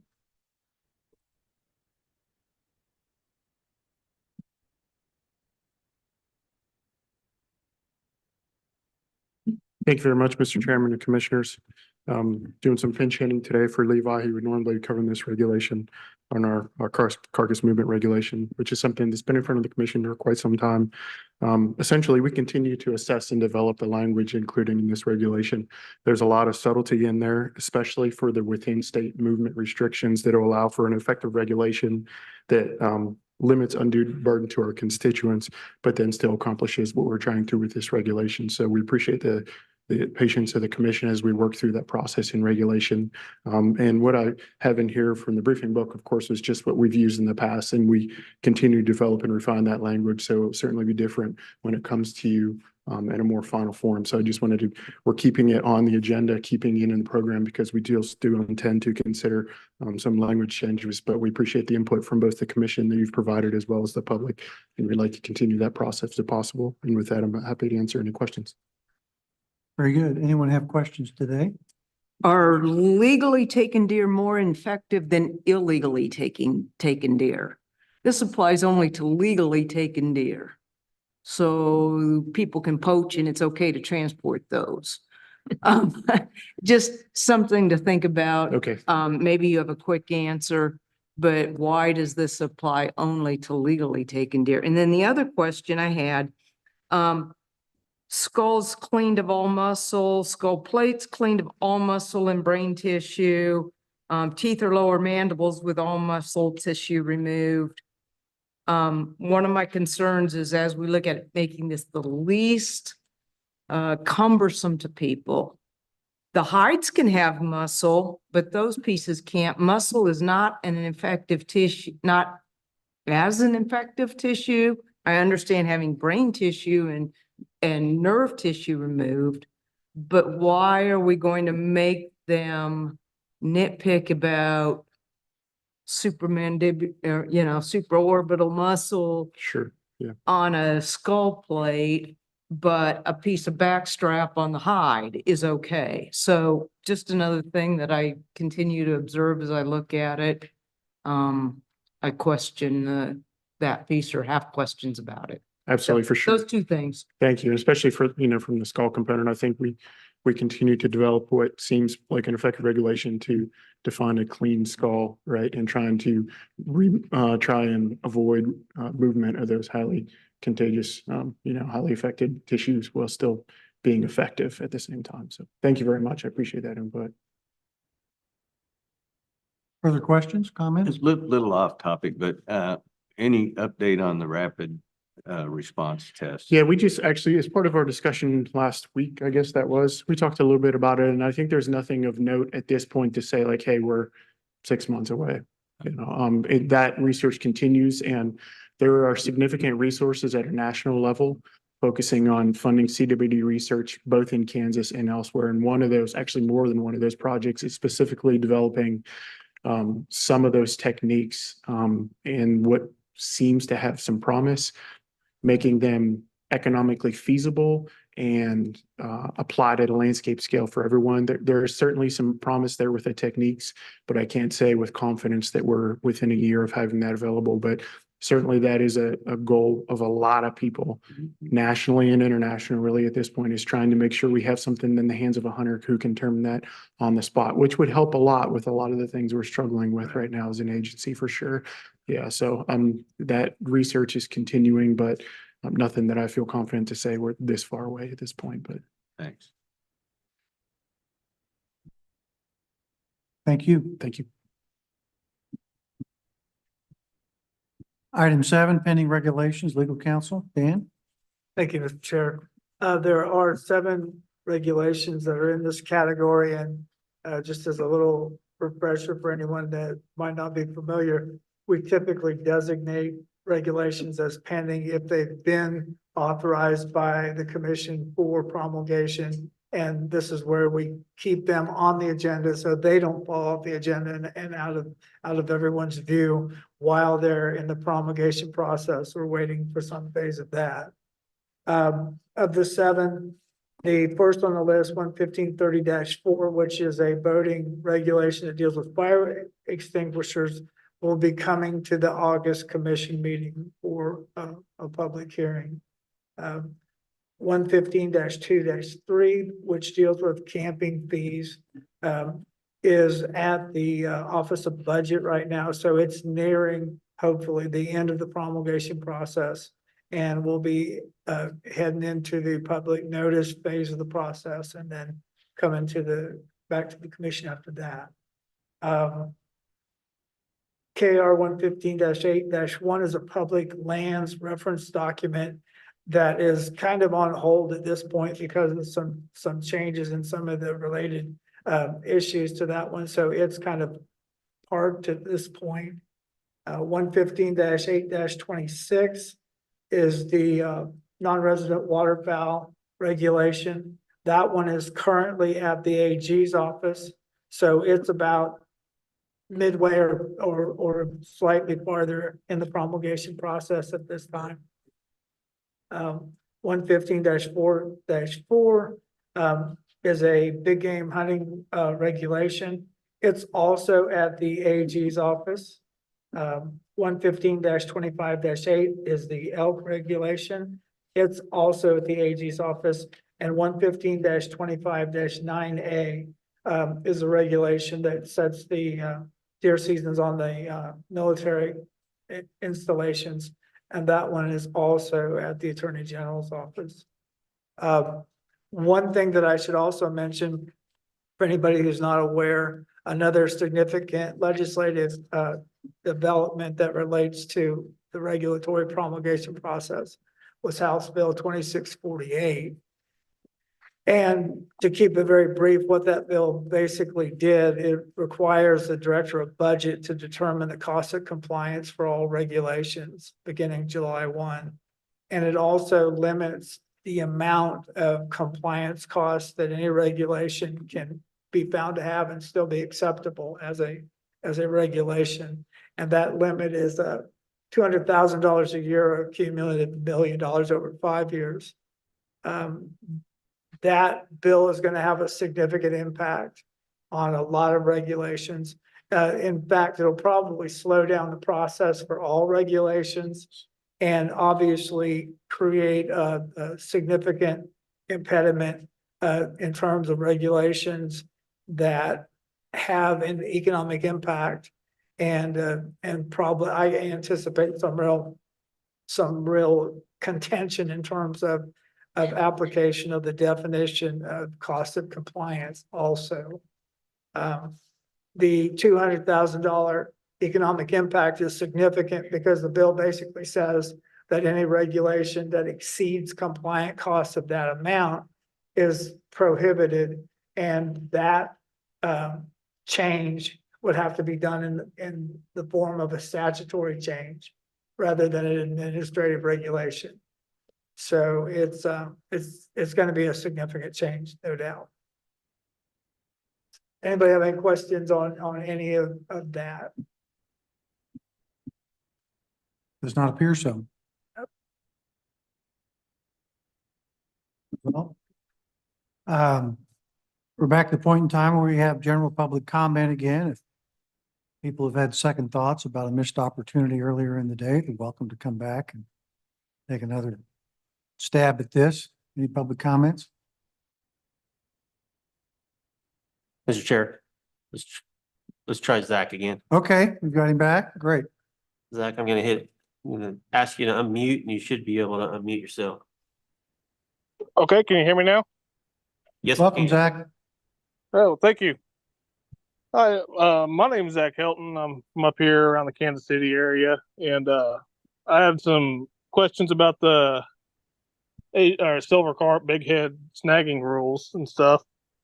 I'm definitely in favor of it.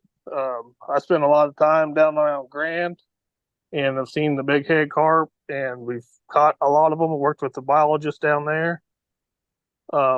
Definitely think it's something we need to do for saving our waters up here. And only had a couple questions. I talked to some guys down there around the water weir and Call Point. Is there any chance of making like a parking area or an access area there by the water weir, working with the city to gain access there for fishermen and kayakers? This be you, Brian? It is now.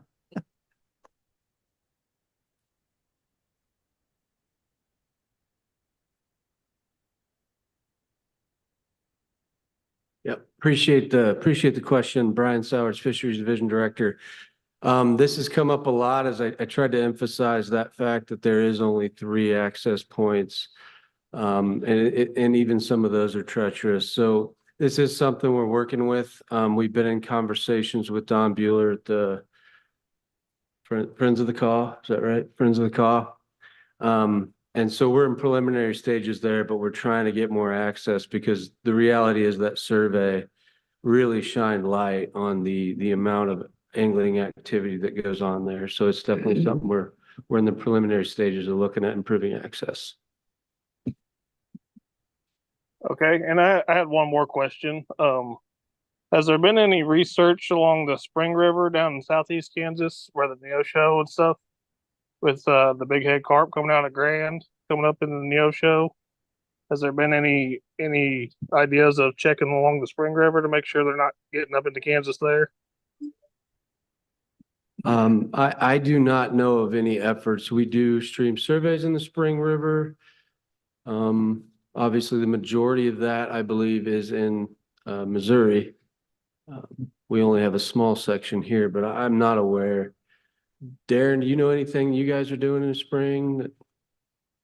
No, I'm not aware. We do not have any collections to date. That's about all I can say on that. I can look into it a little more for you, though. Okay, I was kind of curious with Twin Bridges how it splits, and they run up the Neosho. I didn't know if Oklahoma or anybody's been doing any research along that line. And I've reached out to some of the Oklahoma guys also. Okay. Okay, thank you. Thank you. Thank you, Zach. Thank you for your comments. Any more public comments today? Yes, sir. Mr. Chairman, Jake George, Wildlife Division Director. Not a general public comment, but I did want to follow up, if I may, on Commissioner Sill's question about the commission permits and the inclusion of turkey. Thought I knew the answer to it, and just wanted to double check. So it is statute 32970, which allows the issuance of the commission big game permits. Because they are specific to big game, and big game animals are defined in statute as any antelope, deer, or elk. We would not be able to include turkey without legislative action on one or both of those statutes. Thank you. Anything further? Very good. Any old business we need to bring up today? Mr. Secretary, staff, or commissioners? Any other business? Sure. Yes, sir. Deputy Secretary Schrag.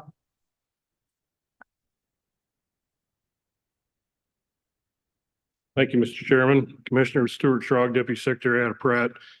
Real quickly, I just wanted to communicate that many of you know, some of you don't, that 2024 marks the 100-year anniversary of Wildlife and Parks being in bison conservation and management. Recently, on June 8th, at Maxwell Wildlife Refuge, we helped celebrate that 100-year anniversary by hosting a National Bison Association summer conference along with the Kansas Buffalo Association. You all know that at the turn of the century in the late 1800s, bison were on the brink of extinction. I'm proud to state that in the early 1900s, this agency took a stance as one of the first state agencies to help be a part of bringing that species back from the brink of extinction. So in October of 1924, we received 1 bull and 2 cows from the Wichita National Wildlife Refuge in Oklahoma. They're at the Finney Game Refuge, and that kind of started things for us as an agency. At one time, we had 5 properties that we managed bison on. Our herds still are at Sand Sage Bison Range there at Garden City. Biggest one is at Maxwell Wildlife Refuge where we hosted this event. And we still do have the Bob Grant Memorial Bison display herd down there at Frontenac. Big Basin Prairie Preserve. We also have bison. They're not state-owned bison, but we contract with a private producer where we keep around 50 to 60 head down there annually. So having said that, to commemorate the 100-year anniversary, we do have some items for you commissioners to take with you to commemorate the 100-year anniversary. So make sure I get you a bag before you leave. So that's all I had. Thank you. Thank you, Deputy Secretary. There's no other business. We're going to talk about future meeting locations. And then before we have adjournment, I'm going to allow or ask the commissioners if any of them want to make statements before we depart. We have, obviously, we talked before this will be their last meeting, and we appreciate their service and want to give them an opportunity to say a few words as well. So is this for you, Sheila, to talk about future dates? Okay, we do have August 29th as the next commission meeting in Independence. And we need to set probably one for September and November. So September, we're looking at maybe the 19th or the 26th. And for November, I was looking at the 21st because the 28th is Thanksgiving. So mull that around, I guess. You can let me know if you have a preference once you look at your schedules. But we do definitely need to set. They work for me, but if we want to ask people to communicate with Sheila, or do we want to set today? What was the September date? It's either the 19th or the 26th. And then November? And November, the 21st is what I'm looking at because of Thanksgiving. Mr. Chair, and Sheila, you know what I'm gonna suggest. No, as late as possible.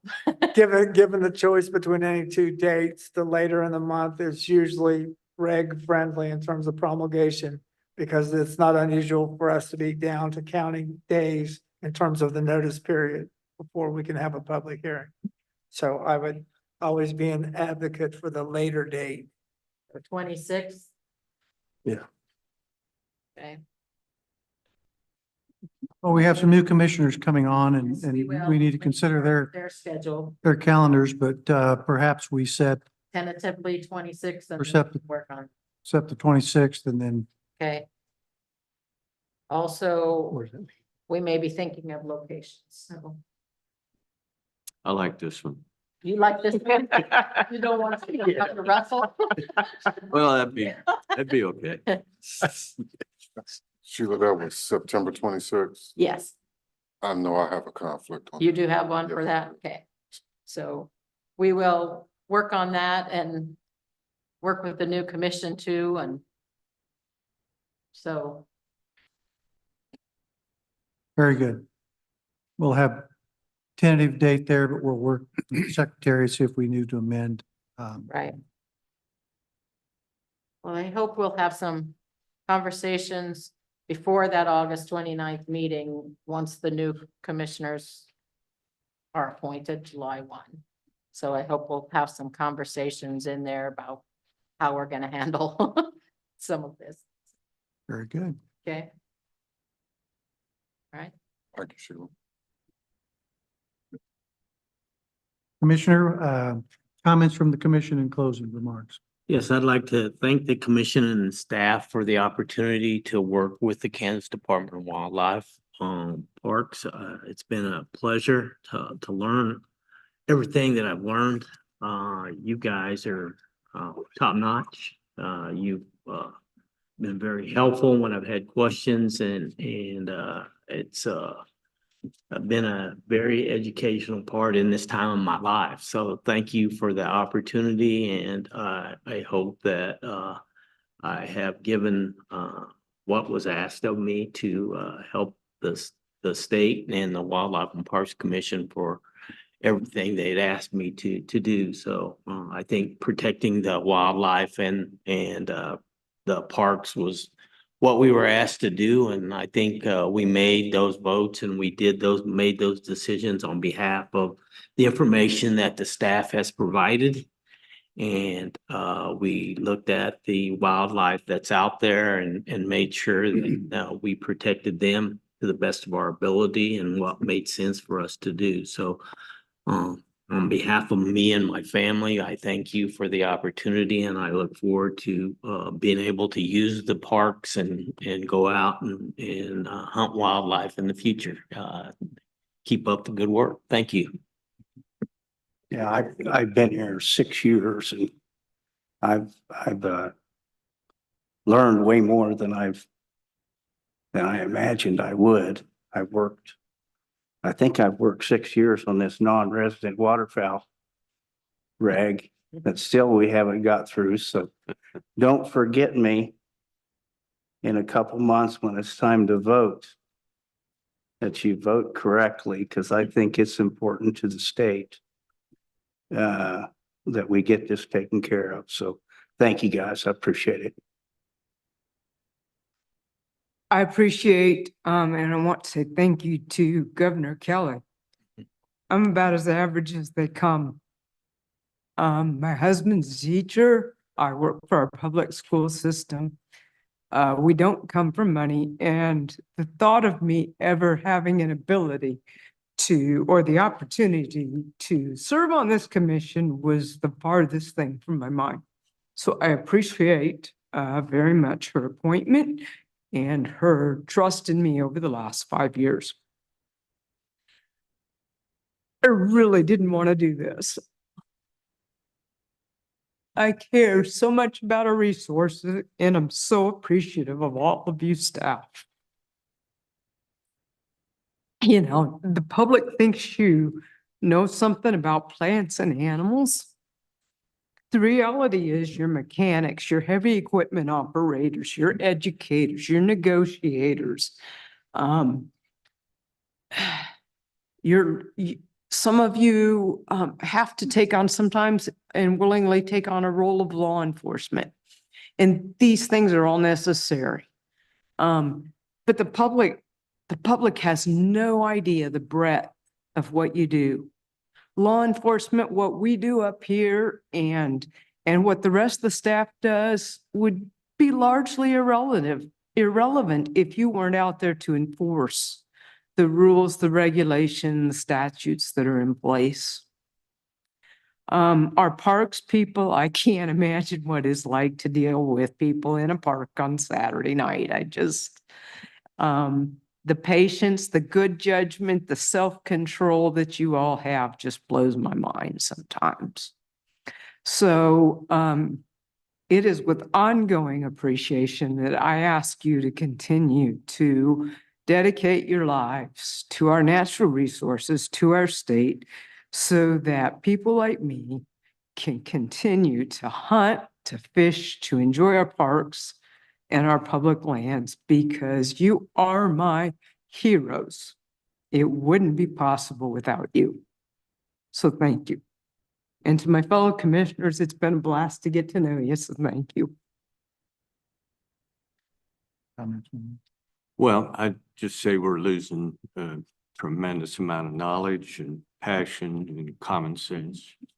And I think it's a little unfortunate, but I appreciate working with you all. It's been a real pleasure, and I wish you the best. Thank you. I think Warren said it best for me. Yeah, I would echo Warren's comments. It's been a pleasure to get to know you folks, and I think we're losing a lot of intellect, a lot of experience, and a lot of good sportsmen and women. And I appreciate your time. And it's, you're still a Kansan and you still hunt and fish here, and you're still part of us. So, stay in touch and keep connected. I appreciate the opportunity over just 2 meetings to get to know my fellow commissioners. Unfortunate, we're not going to have the opportunity to do more work going forward. I hope they will continue to keep in touch with me and keep me between the lines because of their years of experience here, and I welcome that and I ask for that. Parting comments as well for the day. Once again, I want to thank the secretary, the staff, everyone who comes from the agency to these meetings. You bring such a tremendous resource here that questions that arise in public comments or from the commission, we have the personnel and the resources here to answer them. And I know it's a commitment to be out of the office or out of the field at these commission meetings around the state with travel and so forth. But it serves us well, and I thank you for that. With that, Mr. Secretary, if there's nothing more, the meeting is adjourned. Just wanted to thank you all. Thank you. Really appreciate you.